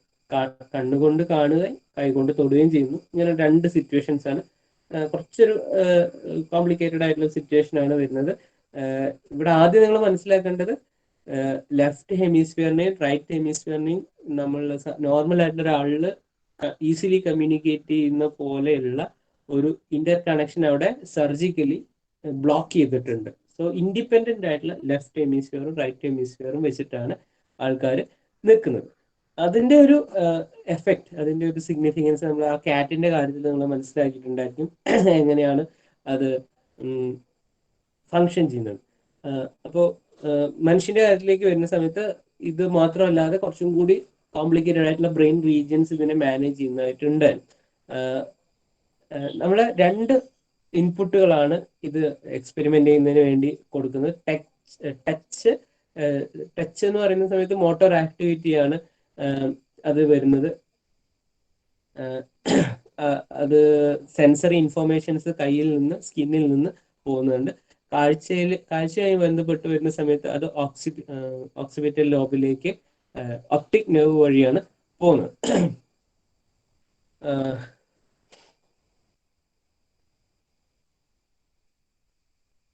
അവർ കണ്ടെത്തിയിട്ടുള്ള പ്രധാനപ്പെട്ട രണ്ട് കാര്യങ്ങൾ, അതിൽ അവർ ഉറപ്പിച്ചിട്ടുള്ള ഒരു കാര്യം, information about stimuli would not transmit to ipsilateral hemisphere. Right, ഇവിടെ വളരെ പ്രധാനപ്പെട്ട ഒരു ഇഷ്യൂ എന്ന് പറഞ്ഞാൽ റൈറ്റ് സൈഡിൽ നിന്നുള്ള ഇൻഫർമേഷൻസ് ലെഫ്റ്റ് സൈഡിലേക്കാണ് മിഡിൽ ഒബ്ലോങ്കേറ്റ ട്രാൻസ്ഫർ ചെയ്യുന്നത്.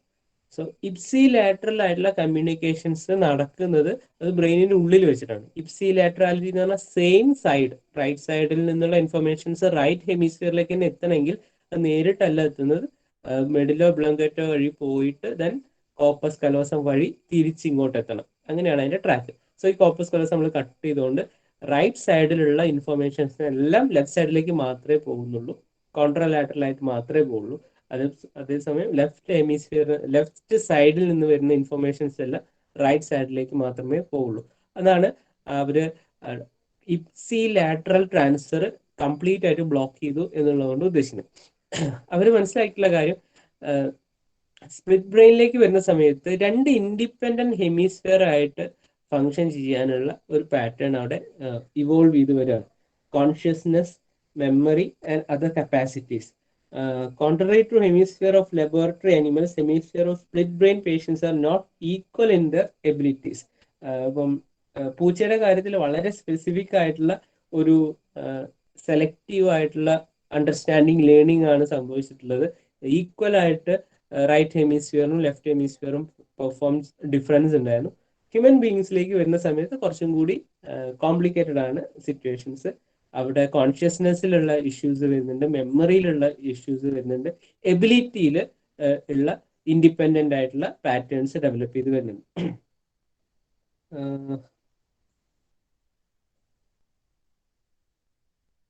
അവരുടെ എക്സ്പെരിമെന്റിലേക്ക് കിടക്കാം.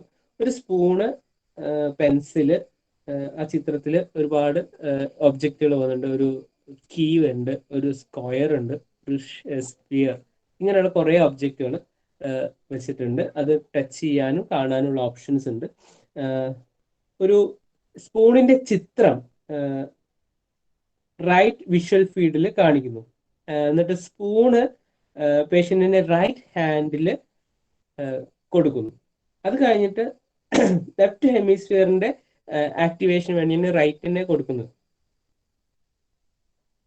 സംഭവിച്ചിട്ടുള്ള കാര്യങ്ങൾ സിംപ്ലി ആ ടച്ച് ചെയ്യുന്ന സാധനം എന്താണെന്ന് പറയാൻ പറ്റുന്നുണ്ട്. അത് കാണുന്ന സാധനം സ്പൂണാണ് എന്ന് പറയാൻ പറ്റുന്നുണ്ട്. അത് പിക്ക് ചെയ്യാൻ പറ്റുന്നുണ്ട്. പിക്ക് out the correct object kept under the ഒരു ഒരു ടേബിളിന് മുകളിൽ വിഷ്വൽ സെപ്പറേഷന്റെ ഭാഗമായിട്ട് അത് കറക്റ്റായിട്ട് എടുക്കാൻ പറ്റുന്നുണ്ട്. സ്പൂൺ എന്ന് പറയാനും പറ്റുന്നുണ്ട്. ദെൻ പേഷ്യന്റിന്റെ ലെഫ്റ്റ് ഹെമിസ്ഫിയറിലേക്കാണ് ഈ ഇൻഫർമേഷൻസ് എത്തിയിട്ടുള്ളത്. അത് കഴിഞ്ഞിട്ടുള്ള നെക്സ്റ്റ് സ്റ്റേജിൽ പിക്ചർ, ഈ സ്പൂണിന്റെ പിക്ചർ ലെഫ്റ്റ് വിഷ്വൽ ഫീൽഡിൽ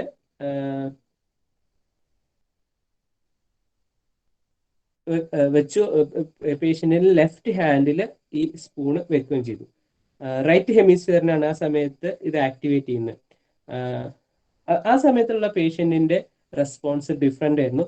പേഷ്യന്റ് ഒന്നും സ്ക്രീനിൽ കാണുന്നില്ല എന്നുള്ള രീതിയിലുള്ള ഒരു റെപ്രസെന്റേഷൻ വരുന്നുണ്ട്. ആ ഒരു നേരത്തെ തൊട്ട് മുന്നേ റൈറ്റ് ഹെമിസ്ഫിയറിൽ ഒരു സ്പൂണിന്റെ ഇമേജ് കൊടുക്കും, കൈകൊണ്ട് ആ സ്പൂണ് പിടിക്കുകയും ചെയ്യുന്നു. ഈ സമയത്ത് അത് സ്പൂണാണെന്ന് മനസ്സിലാവുകയും ചെയ്യുന്നുണ്ട്. സ്പൂണെന്ന് വായ കൊണ്ട് പറയാനും പറ്റുന്നുണ്ട്. ആ പേഷ്യന്റിനെ ഈ റൈറ്റ് വിഷ്വൽ ഫീൽഡിൽ നിന്ന് അത് മാറ്റി ലെഫ്റ്റ് വിഷ്വൽ ഫീൽഡിലേക്ക് മാറ്റുന്നു. ലെഫ്റ്റ് ഹാൻഡിലേക്ക് ഹോൾഡ് ചെയ്യാൻ പറയുകയും ചെയ്യുന്നു. ആ ഒരു സിറ്റുവേഷനിലേക്ക് വരുന്ന സമയത്ത് പേഷ്യന്റിനെ ഒന്നും കാണാൻ പറ്റിയതായിട്ട് പറയുന്നില്ല. ആ പേഷ്യന്റിന് could not pick out the correct object under ആ ടേബിളിൽ വെച്ചിട്ടുള്ള ഒരുപാട് ഒബ്ജക്റ്റിൽ നിന്ന് സ്പൂണിനെ കറക്റ്റായിട്ട് സെലക്ട് ചെയ്തെടുക്കാൻ പറ്റുന്നില്ല. അതേപോലെ തന്നെ unaware about any object that has been placed in the left hand side. ആ ഭാഗത്തേക്കുള്ള കംപ്ലീറ്റ് ആയിട്ടുള്ള നെഗ്ലക്ട്.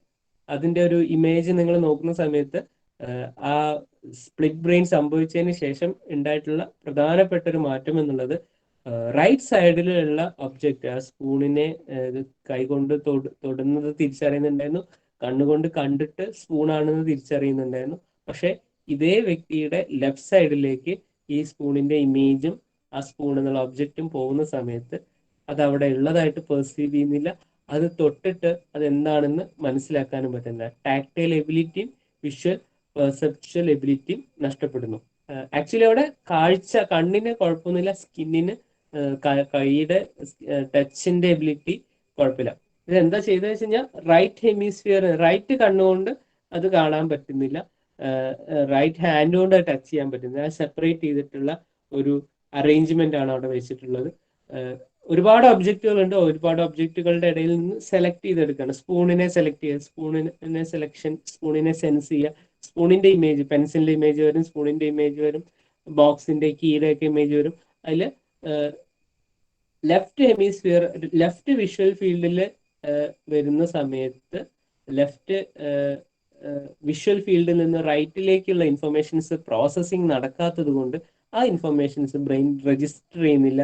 അതിനനുസരിച്ചുള്ള ഒരു സെൻസറി റിയാക്ഷൻ വരുന്നില്ല. ഞാൻ നേരത്തെ പറഞ്ഞല്ലോ, നമ്മുടെ മിഡിൽ ഓഫ് ബ്ലാങ്ക് ആയിട്ട് ലെഫ്റ്റ് സൈഡിൽ നിന്നുള്ള ഇൻഫർമേഷൻസ് റൈറ്റ് ഹെമിസ്ഫിയറിലേക്ക് എത്തിക്കുന്നത് കോപ്പസ് കലോസം ആണ്. ഈ പേഷ്യന്റിനെ സംബന്ധിച്ചിടത്തോളം ആ കോപ്പസ് കലോസം ബ്ലോക്ക്ഡ് ആണ്. സോ അവിടെ ആ ഭാഗത്ത് വരുന്ന ഇൻഫോർമേഷൻസിനെ ഒന്നും പ്രോസസ് ചെയ്യാനോ അതിൽ നിന്ന് ഒരു മെമ്മറി ജനറേറ്റ് ചെയ്ത് ഇതെന്താണ് എന്ന് ചോദിക്കുമ്പോൾ അതെന്താണെന്ന് പറയാൻ നമുക്ക് സാധിക്കുന്നത് അത് നമ്മളുടെ മെമ്മറിയിൽ നിന്ന് ഒരു ആക്ഷൻ പൊട്ടൻഷ്യൽ അത് ഒരു സ്പൂൺ ആണ് എന്നുള്ള റെസ്പോൺസ് നമുക്ക് തരുമ്പോഴാണ്. സോ ഈ മെമ്മറിയിലേക്ക് അസോസിയേറ്റ് ചെയ്യുന്ന ബ്രെയിൻ റീജിയൻ ബ്ലോക്ക്ഡ് ആണ്. സോ അവിടെ ഒന്നുമില്ല എന്നുള്ള രീതിയിലായിരിക്കും അവിടെ റെസ്പോൺസ് വരിക. പക്ഷേ ഇതേ പേഷ്യന്റിന്റെ റൈറ്റ് വിഷ്വൽ ഫീൽഡിൽ, അതായത് ലെഫ്റ്റ് ഹെമിസ്ഫിയറിലേക്ക് ഇൻഫർമേഷൻ പോകുന്ന ഭാഗത്ത് ഇതേ സാധനങ്ങൾ കാണിച്ചു കൊടുക്കുന്ന സമയത്ത് അവർക്ക് അത് മനസ്സിലാവുകയും അത് പറയുകയും ചെയ്യുന്നുണ്ട്. അതെന്താണെന്നുള്ള കൃത്യമായിട്ടുള്ള വെർബൽ മെമ്മറി, വെർബൽ ലാംഗ്വേജ് അവർക്ക് പ്രോസസ്സ് ചെയ്യാൻ പറ്റുന്നുണ്ട്. അതിനെക്കുറിച്ചുള്ള ഒരു പെർസെപ്ച്വൽ അവയർനെസ് അവർക്കുണ്ട്. വളരെ കൃത്യമായിട്ട് തന്നെ ആണ് മനസ്സിലാക്കുന്നത്. അപ്പോൾ ഒരു പേഷ്യന്റിന്റെ പെർഫോമൻസ്, ബിഹേവിയർ ജസ്റ്റ് ഒരു ഒബ്ജക്റ്റിന്റെ ഒരു ചെറിയൊരു ഡിസ്റ്റൻസിൽ തന്നെ അതെന്താണെന്ന് തിരിച്ചറിയാൻ പറ്റാതെ ആവുന്നു, അല്ലെങ്കിൽ അത് ഐഡന്റിഫൈ, അങ്ങനെ ഒരു ഒബ്ജക്റ്റ് അവിടെ ഇല്ല എന്നുള്ള രീതിയിൽ അത് കമ്മ്യൂണിക്കേറ്റ് ചെയ്യുന്നു. മറ്റ് ഒരു സ്പേസിലേക്ക് വരുന്ന സമയത്ത് വളരെ വ്യക്തമായിട്ട് ആ ഒബ്ജക്റ്റ് അവിടെ ഉള്ളതായിട്ട് സെൻസ് ചെയ്യാനും പറ്റുന്നുണ്ട്. അതിനെക്കുറിച്ചുള്ളൊരു അണ്ടർസ്റ്റാൻഡിങ് വരുന്നുണ്ട്. വിഷ്വലായിട്ടും ടാക്ടൈൽ ആയിട്ടുള്ള പെർസെപ്ഷൻസ് അത് സാധിച്ചെടുക്കുന്നത്. സോ ഇൻഡിപെൻഡന്റ് ആയിട്ടുള്ള രണ്ട് വ്യക്തികൾ ബിഹേവ് ചെയ്യുന്ന പോലെ, രണ്ട് വ്യക്തികളുടെ കോൺഷ്യസ്നെസ് ഉള്ളത് പോലെ ഒരാളുടെ ഉള്ളിൽ തന്നെ രണ്ട് തരത്തിലുള്ള സെൻസേഷൻസ്, പെർസെപ്ഷൻസ് നടന്നുകൊണ്ടിരിക്കുകയാണ്. അവിടെ മോട്ടോർ എബിലിറ്റീസിൽ ഡിഫറൻസസ് കാണിക്കുന്നുണ്ട്, അവരുടെ മെമ്മറിയിൽ ഡിഫറൻസസ് കാണിക്കുന്നുണ്ട്. ഒരു കോംപ്ലിക്കേറ്റഡ് ആയിട്ടുള്ള സിറ്റുവേഷൻസ് ആണ് അതിൽ വരുന്നത്. അതുമായിട്ട് ബന്ധപ്പെട്ടിട്ടുള്ള എക്സ്പെരിമെന്റ്സ് ബേസിക്കലി സ്പ്ലിറ്റ് ബ്രെയിൻ എന്നുള്ള ആ ഒരു കണ്ടീഷൻ എന്താണെന്നും കോപ്പസ് കലോസം പോലെയുള്ള ബ്രെയിൻ റീജിയൻസ് എങ്ങനെയാണ് ഫങ്ഷൻ ചെയ്യുന്നതെന്നും ഒക്കെയുള്ള അണ്ടർസ്റ്റാൻഡിങ്ങിലേക്കാണ് ഈ പഠനങ്ങളൊക്കെ മെയിൻ ആയിട്ട് പോയിട്ടുള്ളത്. ഇതിന്റെ സിഗ്നിഫിക്കൻസ് എന്താണെന്ന് വെച്ച് കഴിഞ്ഞാൽ, നമ്മൾ ബ്രെയിൻ സർജറി ഒക്കെ ചെയ്യുന്ന സമയത്ത് ഒരു ബ്രെയിനിന്റെ ഡോമിനന്റ് ഏരിയ ഏതാണ്, ബ്രെയിനിൽ ലാംഗ്വേജിനെ കോംപ്രിഹെൻഡ് ചെയ്യുന്ന ഏരിയ ഏതാണ്. ഇപ്പം ലെഫ്റ്റ് ഹാൻഡഡ് ആയിട്ടുള്ള ആൾക്കാരുണ്ടായിരിക്കും. ലെഫ്റ്റ് ഹാൻഡഡ് ആയിട്ടുള്ള ആൾക്കാരിൽ ഈ ചെയ്ത എക്സ്പെരിമെന്റ് നേരെ റിവേഴ്സ് ആയിട്ടായിരിക്കും സംഭവിക്കുന്നുണ്ടാവുക. നേരെ ഓപ്പോസിറ്റ് ആയിട്ടുള്ള ബ്രെയിൻ ഡോമിനേഷൻ, ലാറ്ററാലിറ്റി ആയിരിക്കും അവർക്ക് ഉണ്ടാവുക. അവരുടെ ബ്രെയിനിന്റെ വേർണിക്സ് ഏരിയ, ബ്രോക്കാസ് ഏരിയ എന്നൊക്കെ ഉള്ളത് ലെഫ്റ്റ് ഹാൻഡ് ഡോമിനേറ്റഡ് ആയിട്ടുള്ള ആൾക്കാരിൽ റൈറ്റ് സൈഡിലായിരിക്കും. സോ അവരെ സംബന്ധിച്ചിടത്തോളം ഈ എക്സ്പെരിമെന്റ് അവർക്ക് അവരുടെ ലെഫ്റ്റ് ഹാൻഡിൽ കൈ സ്പൂണ് കൊടുക്കുകയും ലെഫ്റ്റ് സൈഡിൽ വിഷ്വൽ കാണിക്കുകയും ചെയ്യുകയാണെങ്കിൽ അവർക്ക് അത് പറയാനും മനസ്സിലാക്കാനും പറ്റും. റൈറ്റ് സൈഡിൽ കണ്ടു കഴിഞ്ഞാൽ അവർക്ക് മനസ്സിലാവുകയോ പറയുകയോ ചെയ്യുന്നില്ല എന്നുള്ളതാണ് അതിൻ്റെ ഒരു ബേസിക് ആയിട്ടുള്ള പാറ്റേൺ. അത് ബൈ ബർത്ത് നമ്മളുടെ ലാറ്ററാലിറ്റി എങ്ങനെയാണ് വരുന്നതെന്നുള്ളതിനനുസരിച്ചായിരിക്കും ഉണ്ടാവുക. സോ സർജറി ഒക്കെ ചെയ്യുന്ന സമയത്ത്, നമ്മളൊരു സർജിക്കൽ കണ്ടീഷനിലേക്ക് പോകുന്ന സമയത്ത് ബ്രെയിൻ ലാറ്ററാലിറ്റിനെ കുറിച്ചൊക്കെ പഠിച്ചതിന് ശേഷം തന്നെയാണ് അതിൻ്റെ മുകളിലുള്ള അറ്റംപ്റ്റുകൾ, അല്ലെങ്കിൽ ഏത് ഭാഗമാണ് ഡോമിനന്റ് ആയിട്ടുള്ളത്, ഏത് ഭാഗമാണ് ലാംഗ്വേജിനെ കോംപ്രിഹെൻഡ് ചെയ്യുന്നത്. കാരണം നമുക്ക് ലാംഗ്വേജ് വളരെ ഇമ്പോർട്ടൻ്റ് ആണ്. ലാംഗ്വേജ് ആയിട്ട് ബന്ധപ്പെട്ട അണ്ടർസ്റ്റാൻഡിങ് ഇല്ലെങ്കിൽ അത് കുറച്ച് ക്രിട്ടിക്കൽ ആയിട്ടുള്ള സിറ്റുവേഷൻസ് ജനറേറ്റ് ചെയ്യുന്നുണ്ട്. കമ്മ്യൂണിക്കേഷൻ എറേഴ്സ് വളരെ പ്രോബ്ലമാറ്റിക് ആണ്. അതേസമയം മറ്റ് ചില ആക്ടിവിറ്റീസ് നമുക്ക് അത്ര ഇമ്പോർട്ടൻ്റ്, ലെസ് ഇമ്പോർട്ടൻ്റ് ആയിട്ടുള്ള കാര്യങ്ങൾ ഉണ്ടായിരിക്കും. സോ റൈറ്റ് ഡോമിനന്റഡ് ആയിട്ടുള്ള ഒരാളുടെ ഒരു ബ്രെയിൻ ട്യൂമർ ഹാൻഡിൽ ചെയ്യുന്ന സമയത്ത് അത് റൈറ്റ് ഹെമിസ്ഫിയറിലാണോ ലെഫ്റ്റ് ഹെമിസ്ഫിയറിലാണോ അല്ലെങ്കിൽ വേറെ ഏത് റീജിയനിലാണോ വന്നിട്ടുള്ളത് എന്നൊക്കെ ഉള്ള അണ്ടർസ്റ്റാൻഡിങ് ആ സർജറി എത്രത്തോളം ഇമ്പാക്ട്ഫുൾ ആണ് എന്ന്, എന്തൊക്കെ ഇമ്പാക്റ്റുകൾ അതിന് ഉണ്ടാക്കാം എന്നൊക്കെയുള്ള രീതിയിലുള്ള പഠനങ്ങളിലേക്ക് അത് ലീഡ് ചെയ്യുന്നുണ്ട്. അത് ക്ലിയർ ആണെന്ന് വിചാരിക്കുന്നു. ലാംഗ്വേജ് കോംപ്രിഹെൻഷനുമായിട്ട് ബന്ധപ്പെട്ട ലാറ്ററാലിറ്റി ഉള്ളത് കൊണ്ടാണ് ഈ കമ്മ്യൂണിക്കേഷൻ എറേഴ്സ് വരുന്നത്.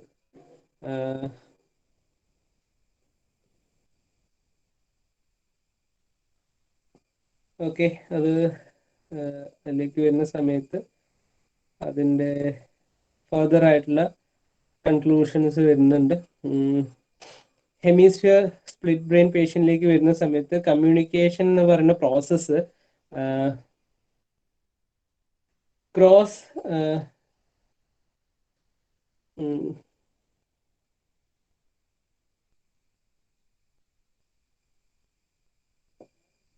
ഇതിനി എങ്ങനെ മാനേജ് ചെയ്യുന്ന സമയത്തേക്ക് വരുന്ന സമയത്ത് ലെഫ്റ്റ് സൈഡിലുള്ള ഭാഗങ്ങളിൽ ലെഫ്റ്റ് ഹെമിസ്ഫിയറിന്റെ ഇൻഫർമേഷൻസ് പ്രോസസ്സ് ചെയ്യുന്ന, റൈറ്റ് ഹെമിസ്ഫിയറിലേക്ക് ഇൻഫർമേഷൻസ് പ്രോസസ്സ് ചെയ്യുന്ന ഭാഗങ്ങളിലേക്ക്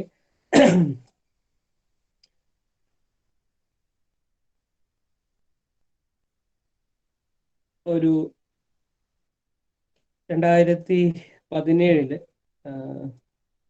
ഒരു സ്റ്റഡി നടന്നിട്ടുണ്ട്.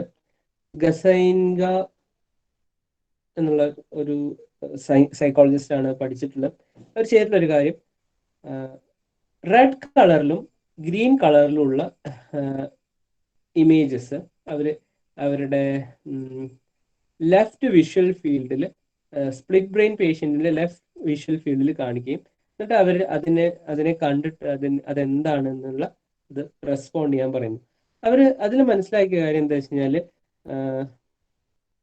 ഇനീഷ്യലി അവർക്ക് അത് മനസ്സിലാക്കാൻ ബുദ്ധിമുട്ടുണ്ടായിരുന്നു. പക്ഷെ ത്രൂ ട്രെയിനിങ് 50% ഇനീഷ്യലി അത് ഒരു ട്രയൽ ആൻഡ് എറർ എന്നുള്ള രീതിയിലാണ് വന്നത്. പക്ഷെ ഗ്രാജുവലി അവരുടെ പെർഫോമൻസിൽ ഇംപ്രൂവ്മെന്റ് ഉണ്ടായി. ഇനീഷ്യലി അവർ അത് വിചാരിച്ചിരുന്നത് ലേണിങ്ങിന്റെ ഒരു ഭാഗമായിട്ട് സംഭവിച്ചതാണെന്നാണ്. പക്ഷെ ബ്രെയിനിലെ മറ്റ് ന്യൂറൽ പാത്വേസ്, എക്സ്റ്റേണൽ റൂട്ട്സ്, അതേപോലെ മറ്റു പല കാര്യങ്ങളിലൂടെയും ഇൻഫർമേഷൻസ് ഷെയർ ചെയ്യപ്പെടാനുള്ള സാധ്യത, അതിൽ പ്രധാനമായിട്ട് ഹെഡ് ഷേക്സ്, ഫ്രോണിങ്, മൂവ്മെന്റ്സ്, നമ്മുടെ ശരീരത്തിന്റെ മൂവ്മെന്റ്സ്, ഇതിൽ നിന്നൊക്കെ അവർ പലപ്പോഴും ഇൻഫർമേഷൻസ് ലേൺ ചെയ്തെടുക്കുന്നുണ്ട്. അപ്പോൾ ബൈലാറ്ററൽ സ്പ്ലിറ്റ് ഉണ്ടായ ഒരാളുടെ ലൈഫ് സ്കിൽസ് എന്നുള്ളത് മാനേജബിൾ ആണ്. സിംപ്ലി ഇനീഷ്യൽ സ്റ്റേജിൽ ഈ കോർപ്പസ് കലോസം സ്പ്ലിറ്റ് ആയിട്ടുള്ള ആൾക്കാർക്ക് ഭയങ്കരമായിട്ടുള്ള കോംപ്ലിക്കേഷൻസ് ഉണ്ടാവുമെങ്കിലും അവർക്ക് ഗ്രാജുവലി അവരത് ലേൺ ചെയ്തെടുക്കുന്നത് അവരുടെ ഒരു സൈഡ് എഫക്റ്റീവായിട്ട് ഫങ്ഷൻ ചെയ്യുന്നുണ്ടല്ലോ, ആ ഒരു ഭാഗത്തിനെ അവര് യൂസ് ചെയ്തിട്ട് ലെഫ്റ്റ് വിഷ്വൽ ഫീൽഡിലേക്കും കൂടിയുള്ള വിഷ്വൽ ഇൻപുട്ടുകൾ അവർക്ക് ജനറേറ്റ് ചെയ്തെടുക്കാൻ പറ്റും. ഇപ്പോൾ വൺ സൈഡ് ബ്ലൈൻഡഡ് ആയിട്ടുള്ള ഒരാൾ എങ്ങനെയായിരിക്കും ബിഹേവ് ചെയ്യുക എന്നുള്ള രീതിയിൽ ബിഹേവ് ചെയ്തുകൊണ്ട് അവരുടെ പെർഫോമൻസ് ഗ്രാജുവലി അവർ എൻഹാൻസ് ചെയ്തെടുത്തു എന്നുള്ള രീതിയിലുള്ള അതിന്റെ മാനേജ്മെന്റ്, ഇങ്ങനെ ഒരു സ്പ്ലിറ്റ് ബ്രെയിൻ സിറ്റുവേഷൻ വന്നു കഴിഞ്ഞാൽ അതിനെ എങ്ങനെ മാനേജ് ചെയ്യും എന്നുള്ളതിനെ കുറിച്ചുള്ള അണ്ടർസ്റ്റാൻഡിങ്ങിലേക്ക് വരുന്ന സമയത്ത് അത് ഐഡന്റിഫൈ ചെയ്യപ്പെട്ടുള്ള ഓട്ടോമാറ്റിക്കലി അത് സംഭവിക്കുന്നത് ഈ പേഷ്യൻസിന്റെ ഒരു മൂവ്മെന്റ്, അവരുടെ ഹെഡ് മൂവ്മെന്റ്, അതിന്റെ റൊട്ടേഷൻ പോലുള്ള കാര്യങ്ങളിലൂടെ അവർ ആ ഇന്നെബിലിറ്റി അവർ മാനേജ് ചെയ്തെടുക്കുന്നു എന്നുള്ളതാണ് അതേപോലുള്ള പഠനങ്ങൾ വ്യക്തമാക്കിയിട്ടുണ്ട്. അവർക്ക് ഇൻഡിപെൻഡന്റ് ആയിട്ട് ഫങ്ഷൻ ചെയ്യാൻ സാധിക്കുന്നുണ്ട്. സ്പ്ലിറ്റ് ബ്രെയിനുകൾ കോൺഷ്യസ്നെസ് ഉണ്ടാക്കുന്നുണ്ടെങ്കിൽ കൂടിയും അവരുടെ ഒരു ഇൻഡിപെൻഡന്റ് ആയിട്ട് അവർക്ക് അത് മെയിൻറ്റെയിൻ ചെയ്ത് ഫങ്ഷൻ ചെയ്യാൻ സാധിക്കുന്നുണ്ട്. ചില വിഷ്വൽ ടാസ്കുകളിൽ അവർക്ക് അതുകൊണ്ട് ബെറ്റർമെന്റും ഉണ്ടാവുന്നുണ്ട്. ചില വളരെ യുണീക്ക് ആയിട്ടുള്ള വിഷ്വൽ ടാസ്കുകൾക്ക് കുറച്ചും കൂടി സ്കിൽഫുള്ളായി മാറ്റാൻ ഈ ഒരു എബിലിറ്റി അവരെ സാധിക്കുന്നുണ്ട്. അതിനൊരു പോസിറ്റീവ് ആയിട്ടുള്ള ഒരു സാധ്യതയും അതിലുണ്ട്. എസ്പെഷ്യലി ഒരേ സമയത്ത് തന്നെ ഇൻഡിപെൻഡന്റ് ആയിട്ട് രണ്ട് കാര്യങ്ങൾ മാനേജ് ചെയ്യാൻ പറ്റുന്ന ഒരു അവസ്ഥ വരും. നമുക്കിപ്പോ ചില ടാസ്കുകൾ ചെയ്യുന്ന സമയത്ത് ചില കാര്യങ്ങൾ ചെയ്യുന്നത് ആ കാര്യത്തിൽ മാത്രമേ കോൺസെൻട്രേറ്റ് ചെയ്യാൻ പറ്റുള്ളൂ. ഒരു പെർട്ടിക്കുലർ മൊമെന്റിൽ ഒരു കാര്യം മാത്രമേ ചെയ്യാൻ പറ്റുള്ളൂ. സോ നമ്മളുടെ സ്പ്ലിറ്റ് ബ്രെയിൻ എന്നുള്ളൊരു സിറ്റുവേഷനിലേക്ക് വരുന്ന സമയത്ത് സൈമൾട്ടേനിയസ് ആയിട്ട് രണ്ട് വിഷ്വൽ ആക്ടിവിറ്റീസിലേക്ക് കോൺസെൻട്രേറ്റ് ചെയ്യാൻ, രണ്ട് വിഷ്വൽ ടാസ്കുകളിലേക്ക് ഫങ്ഷൻ ചെയ്യാൻ, വളരെ എഫിഷ്യൻ്റ് ആയിട്ട് ഫങ്ഷൻ ചെയ്യാൻ സാധിക്കുന്ന രീതിയിലുള്ള കരിയർ ഓപ്ഷൻസ് അല്ലെങ്കിൽ ആക്ടിവിറ്റീസ് നമുക്ക് മാനേജബിൾ ആയി മാറുന്നുണ്ട്. അത് ചിലപ്പോൾ റൈറ്റിങ്ങിലും ലിസണിങ്ങിലും ഒരേ സമയം നമുക്ക് ഒരു സമയത്ത് ഒരു കാര്യം മാത്രമേ ചെയ്യാൻ പറ്റുള്ളൂ. അല്ലെങ്കിൽ ഒരു കാര്യം ചെയ്യുന്നത് span of attention, division of attention എന്ന് പറയുന്ന ഒരു സിറ്റുവേഷൻ ഉണ്ട്. നിങ്ങൾ ഉദാഹരണത്തിന് 1, 2 നമ്പേഴ്സ് റിസൈറ്റ് ചെയ്തുകൊണ്ടിരിക്കുകയെന്ന് വിചാരിക്കാം. 1 2 3 എന്ന് കൗണ്ട് ചെയ്തുകൊണ്ടിരിക്കുകയാണ്. ഈ കൗണ്ട് ചെയ്യുന്നതിൻ്റെ ഇടയിൽ നിങ്ങളോട് ഇംഗ്ലീഷ് ആൽഫബറ്റ്സ് എഴുതാനും കൂടി പറയാം. ഓക്കെ, രണ്ട് കാര്യങ്ങൾ ഒന്നിച്ച് ചെയ്യുന്ന ഒരവസ്ഥയാണ്. ഡിവിഷൻ ഓഫ് അറ്റൻഷൻ നമുക്ക് മെഷറബിൾ ആണ്, ടെസ്റ്റ് ചെയ്തെടുക്കാൻ പറ്റും. അപ്പോൾ ഈ ഒരു കാര്യം ചെയ്യുന്ന സമയത്ത് നമ്മൾ കൗണ്ട് ചെയ്യുന്നത് നമ്മളെ ആൽഫബറ്റ്സ് എഴുതുന്നതിൽ തടസ്സം നിൽക്കും. അത് ഒരേ സമയത്ത് രണ്ട് കാര്യങ്ങൾ ചെയ്യുന്നതിൽ ഏതെങ്കിലും ഒന്നിനെ നമ്മൾ സ്പ്ലിറ്റ് ചെയ്തിട്ട് ഒന്നുകിൽ കൗണ്ടിങ്ങിൽ കോൺസെൻട്രേഷൻ കുറച്ച് എഴുതുന്നതിലേക്ക് കൊടുക്കുന്നു, അല്ലെങ്കിൽ എഴുതുന്നതിൽ കോൺസെൻട്രേഷൻ കുറച്ച് കൗണ്ടിങ്ങിലേക്ക് കൊടുക്കുന്നു. സോ ഇൻഡിപെൻഡന്റ് ആയിട്ടുള്ള ബ്രെയിൻ റീജിയൻസ് കോൺഷ്യസ്നെസ്സോട് കൂടിയിട്ടുള്ള സ്പ്ലിറ്റ് ബ്രെയിൻ പേഷ്യൻസിലേക്ക് വരുന്ന സമയത്ത് അവർക്ക് സൈമിൾട്ടേനിയസ് ആയിട്ട് visual and tactile activities, different ആയിട്ടുള്ള ടാസ്കുകൾ മാനേജബിൾ ആയിട്ടുള്ള ചില ആക്ടിവിറ്റീസ് വരുന്നുണ്ട്. എല്ലാ ആക്ടിവിറ്റീസിലും അല്ല, ഇൻ ജനറൽ അവർ ആ വിഷ്വൽ ഇഷ്യൂ അവരുടെ ഒരു സൈഡിന്റെ വിഷ്വൽ പെർസെപ്ഷൻ വെച്ച് തന്നെ മാനേജ് ചെയ്യുന്നുണ്ട്. ചില സ്പ്ലിറ്റ് ബ്രെയിൻ കണ്ടീഷൻസിൽ വളരെ യുണീക്ക് ആയിട്ടുള്ള ഇൻഡിപെൻഡന്റ് ആയിട്ടുള്ള കോൺഷ്യസ് സ്റ്റേറ്റ്സിലേക്ക് അവർ എത്തുന്നതായിട്ടും മനസ്സിലാക്കേണ്ട. അവിടെ തന്നെ ഒരു പോസിറ്റീവ് ആയിട്ടുള്ള ഒരു ഒരു ഔട്ട്കം അതിന് സാധ്യമാണ് എന്നും കൂടി റിസർച്ചുകൾ ഐഡന്റിഫൈ ചെയ്തിട്ടുണ്ട്.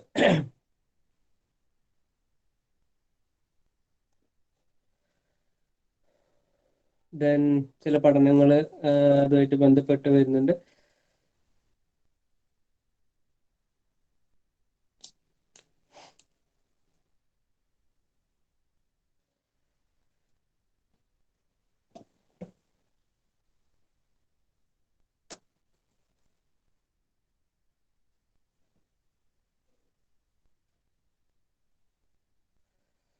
അതിൽ പ്രധാനപ്പെട്ട ഒരു കാര്യം എന്ന് പറഞ്ഞു കഴിഞ്ഞാൽ ഒരേ സമയത്ത്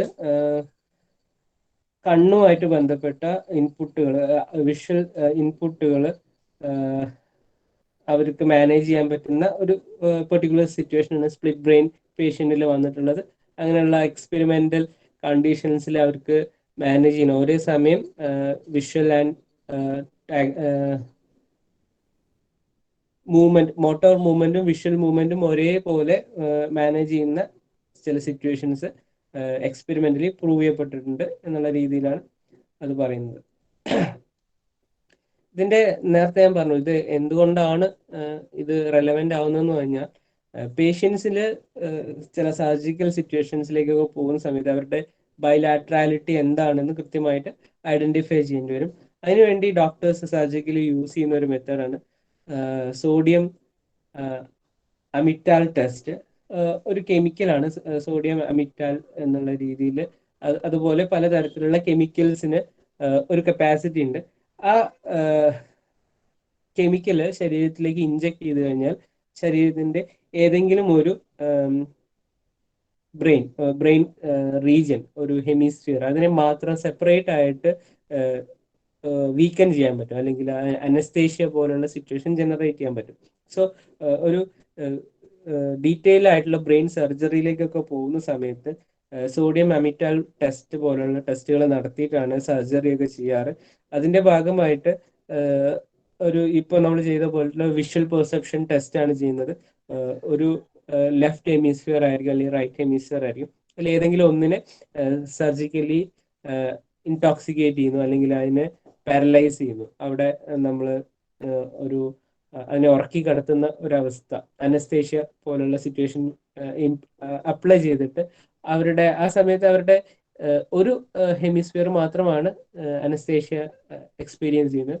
സോ അതുമായിട്ട് ബന്ധപ്പെട്ട് അവരുടെ റൈറ്റ് വിഷ്വൽ ഫീൽഡിലും ലെഫ്റ്റ് വിഷ്വൽ ഫീൽഡിലും വ്യത്യസ്തമായിട്ടുള്ള ഒബ്ജക്റ്റുകളുടെ സ്റ്റിമുലേഷൻസ് കൊടുക്കുന്നു.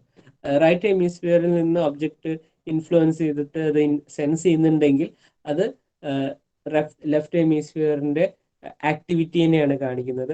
റൈറ്റ് ഹെമിസ്ഫിയറിന് പകരം ലെഫ്റ്റ് ഹെമിസ്ഫിയർ ആണ് സെൻസ് ചെയ്യുന്നതെങ്കിൽ അത് റൈറ്റ് ഹെമിസ്ഫിയറിന്റെ ആക്ടിവിറ്റി തന്നെയാണ് കാണിക്കുന്നത്.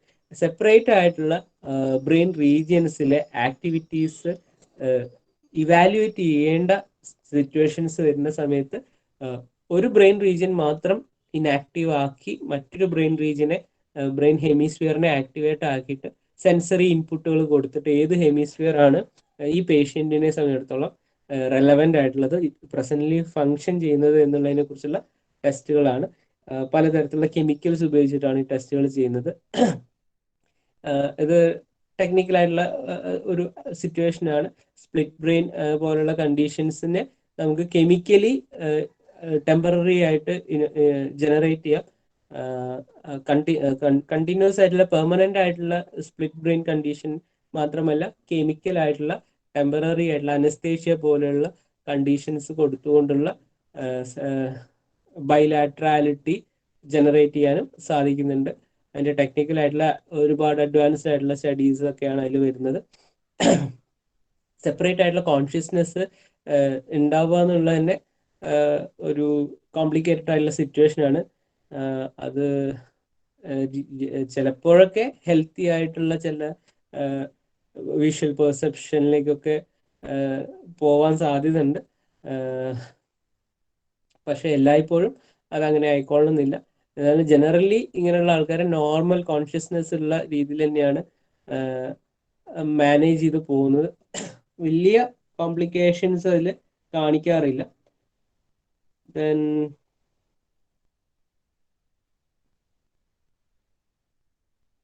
ഡൈക്കോട്ടിക് ലിസണിങ് ടെസ്റ്റ് നമ്മളിത് മുന്നേ പരിചയപ്പെട്ടിട്ടുണ്ടായിരുന്നു. നമ്മൾ ഹെമിസ്ഫിയർ ഡോമിനേഷന്റെ ഒക്കെ കാര്യത്തിൽ പറഞ്ഞിട്ടുള്ള ഒരു കാര്യമാണ് ഡൈക്കോട്ടിക് ലിസണിങ് ടെസ്റ്റ്. അത് ഡിഫറെൻ്റ് ആയിട്ടുള്ള സ്റ്റിമുലേഷൻസ്, ഡിഫറെൻ്റ് ആയിട്ടുള്ള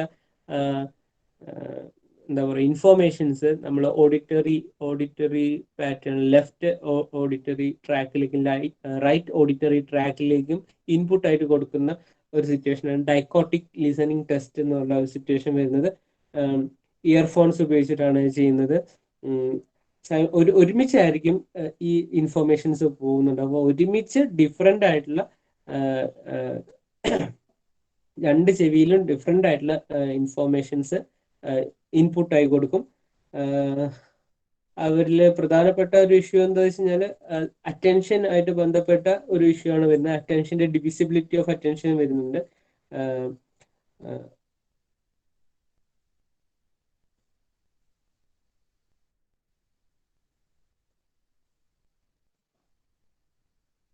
ലാംഗ്വേജിന്റെ കാര്യത്തിലേക്ക് വരുന്ന സമയത്ത് ലാംഗ്വേജ് ലെഫ്റ്റ് ഹെമിസ്ഫിയർ ഡോമിനേറ്റ് ചെയ്യുന്നതുകൊണ്ട് ഡൈക്കോട്ടിക് ലിസണിങ് ടെസ്റ്റിൽ ഈ ഡിവിസിബിലിറ്റി ഓഫ് അറ്റൻഷൻ ഡിഫറെൻ്റ് ആയിട്ടുള്ള സ്റ്റിമുലസ് ഇൻപുട്ട് ചെയ്യപ്പെടുന്നുണ്ടെങ്കിലും ലാംഗ്വേജ് നമ്മൾ ലെഫ്റ്റ് ഹെമിസ്ഫിയറിനെ ഒരു യുണീക്ക് ആയിട്ടുള്ള ഒരു കോംപ്രിഹെൻഷൻ ആയതുകൊണ്ട് ഡൈക്കോട്ടിക് ആയിട്ടുള്ള ഇൻഫോർമേഷൻസ് ഇൻപുട്ടായി വരുമ്പോഴും കോംപ്രിഹെൻഷൻ അവിടെ നടക്കുന്നുണ്ട്. ഇതിൻ്റെയൊക്കെ ഒരു റിസൾട്ട് മ്യൂസിക് നമ്മൾ പാട്ടൊക്കെ കേൾക്കുന്ന സമയത്ത് നമ്മളെ അതിൻ്റെ വേർബൽ കമ്മ്യൂണിക്കേഷനും ബാക്ക്ഗ്രൗണ്ട് BGM എന്നുള്ളൊരു സിറ്റുവേഷനും വരുന്നുണ്ട്. ഇത് രണ്ടും സെപ്പറേറ്റ് ആയിട്ടുള്ള ഹെമിസ്ഫിയേഴ്സ് ആണ് മാനേജ് ചെയ്യുന്നതുകൊണ്ട് അത് കോംപ്രിഹെൻഡ് ചെയ്യുന്നത് ഡിഫറെൻ്റ് ആയിട്ടുള്ള ഹെമിസ്ഫിയേഴ്സ് ആയതുകൊണ്ട് തന്നെ ഇതിൻ്റെ ഇൻപുട്ട് നമ്മളുടെ ഹെഡ്സെറ്റിൽ നിങ്ങൾ നോക്കി കാണാം. റൈറ്റ് ഹെഡ്സെറ്റിൻ്റെയും ലെഫ്റ്റ് ഹെഡ്സെറ്റിൻ്റെയും നേച്ചർ ഡിഫറെൻ്റ് ആണ്. നിങ്ങളത് അതിൻ്റെ മുകളിലൊരു എഴുതി വെച്ചിട്ട് തന്നെ ഉണ്ടാവും. പുതിയ ഹെഡ്സെറ്റിലൊക്കെ റൈറ്റ് സൈഡിൽ നിന്ന് ലെഫ്റ്റ് സൈഡിൽ നിന്ന് വരുന്നുണ്ട്. അപ്പോൾ റൈറ്റ് സൈഡിലേക്ക് പോകുന്ന ഇൻഫോർമേഷൻ ലെഫ്റ്റ് സൈഡിലേക്ക് പോകുന്ന ഇൻഫോർമേഷൻ്റെയും പെർസെൻറ്റേജ് ഓഫ് വോളിയം അത് ഡിഫറെൻ്റ് ആണ്. മെജോറിറ്റി കേസിൽ റൈറ്റ് ഡോമിനേറ്റഡ് ആയിട്ടുള്ള ആൾക്കാരായതുകൊണ്ട് തന്നെ നിങ്ങളുടെ ഇപ്പൊ ഒരു പാട്ട് കേൾക്കുന്ന സമയത്ത് അതിലെ വേർബൽ കമ്മ്യൂണിക്കേഷൻ, പാട്ടിന്റെ വാക്കുകൾ പോലുള്ള ഇൻഫോർമേഷൻസ് അത് റൈറ്റ് ഇയറിലേക്കായിരിക്കും കൂടുതൽ വരുന്നുണ്ടാവുക. ബാക്ക്ഗ്രൗണ്ട് മ്യൂസിക് പോലുള്ള കാര്യങ്ങൾ അത് ലെഫ്റ്റ് ഇയറിലേക്കായിരിക്കും പോകുന്നുണ്ടാവുക. നിങ്ങളതൊന്ന് ടെസ്റ്റ് ചെയ്ത് നോക്കിയാൽ നിങ്ങൾക്ക് കൃത്യമായിട്ട് മനസ്സിലാവും. അതിന്റെ സൗണ്ടിൽ ഡിഫറൻസ് ഉണ്ട്. നിങ്ങൾ ആ ഹെഡ്സെറ്റ് തിരിച്ചു വെച്ച് കഴിഞ്ഞാൽ നിങ്ങൾക്ക് ഒരു ഡിസ്കംഫർട്ട്, ഒരു അൺഈസിനെസ് അല്ലെങ്കിൽ ആ മ്യൂസിക് ഡീറ്റെയിൽ ആയിട്ട് എക്സ്പ്ലോർ ചെയ്യാൻ ഒരു ബുദ്ധിമുട്ട് തോന്നാൻ സാധ്യതയുണ്ട്. അത് സിഗ്നിഫിക്കൻ്റ് ആയിട്ട് അതിന്റെ വോളിയത്തിൽ മാറ്റം വരുത്തിയിട്ട് തന്നെയാണ് അതിന്റെ ഒരു മാക്സിമം അതൊരു ആസ്വാദ്യമാക്കാൻ വേണ്ടി തന്നെ ചെയ്യുന്നതാണ്. കാരണം നമ്മളെ ലെഫ്റ്റ് ഹെമിസ്ഫിയറിലേക്ക് ഇൻഫർമേഷൻസ് ലാംഗ്വേജ് പോകുന്നത് പോലെ മ്യൂസിക് പോകുന്നില്ല. സോ അതുകൊണ്ട് തന്നെ ആ ഇൻഫർമേഷൻസ് ലെഫ്റ്റ് ഇയറിലാണ് വെക്കേണ്ടത്. മ്യൂസിക്കിന്റെ ബാക്ക്ഗ്രൗണ്ട് മ്യൂസിക്കിന്റെ ഒക്കെ ഡോമിനേഷൻ ലെഫ്റ്റ് ഇയറിലാണ് കൂടുതൽ വേണ്ടത്. നിങ്ങൾ ഫോൺ ഉപയോഗിക്കുന്ന സമയത്തും ഒക്കെ ഈ ഒരു ഇഷ്യൂ ഉണ്ട്. ചില ആൾക്കാർക്ക് എപ്പോഴും അവർ ഫോൺ ഉപയോഗിക്കുന്നതിൽ ഒരു ചെവി കൂടുതൽ ഡോമിനേറ്റ് ചെയ്ത് ഹെഡ്സെറ്റ് ഉപയോഗിക്കുന്ന സമയത്തൊക്കെ ഏത് ചെവിയാണ് നമുക്ക് കൂടുതൽ മാനേജബിൾ ആയിട്ട് ഫങ്ഷണൽ ആയിട്ട് തോന്നുന്നത് എന്ന് നോക്കിക്കഴിഞ്ഞാൽ നിങ്ങളുടെ ബ്രെയിനിന്റെ ഡോമിനേഷൻ ഏതാണെന്ന് കൃത്യമായിട്ട് ഐഡന്റിഫൈ ചെയ്യാൻ പറ്റും. സെപ്പറേറ്റഡ് ആയിട്ടുള്ള പാറ്റേൺസിലാണ് ഇത് രണ്ടും വർക്ക് ചെയ്യുന്നത്. ഇതൊക്കെയാണ് ഇതിന്റെ എന്താ പറയുക കറന്റ് ലൈഫ് അപ്ലിക്കേഷൻസ് എന്നൊക്കെ പറയാവുന്ന സിറ്റുവേഷൻസ്. സോ ദെൻ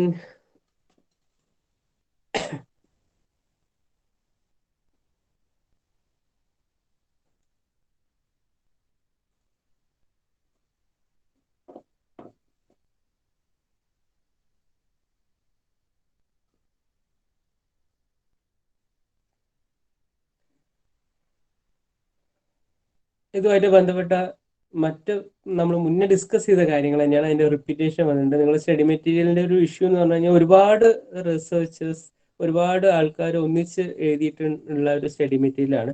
അതുകൊണ്ട് പല കണ്ടന്റുകളും റിപ്പീറ്റ് ചെയ്ത് വന്നുകൊണ്ടിരിക്കും.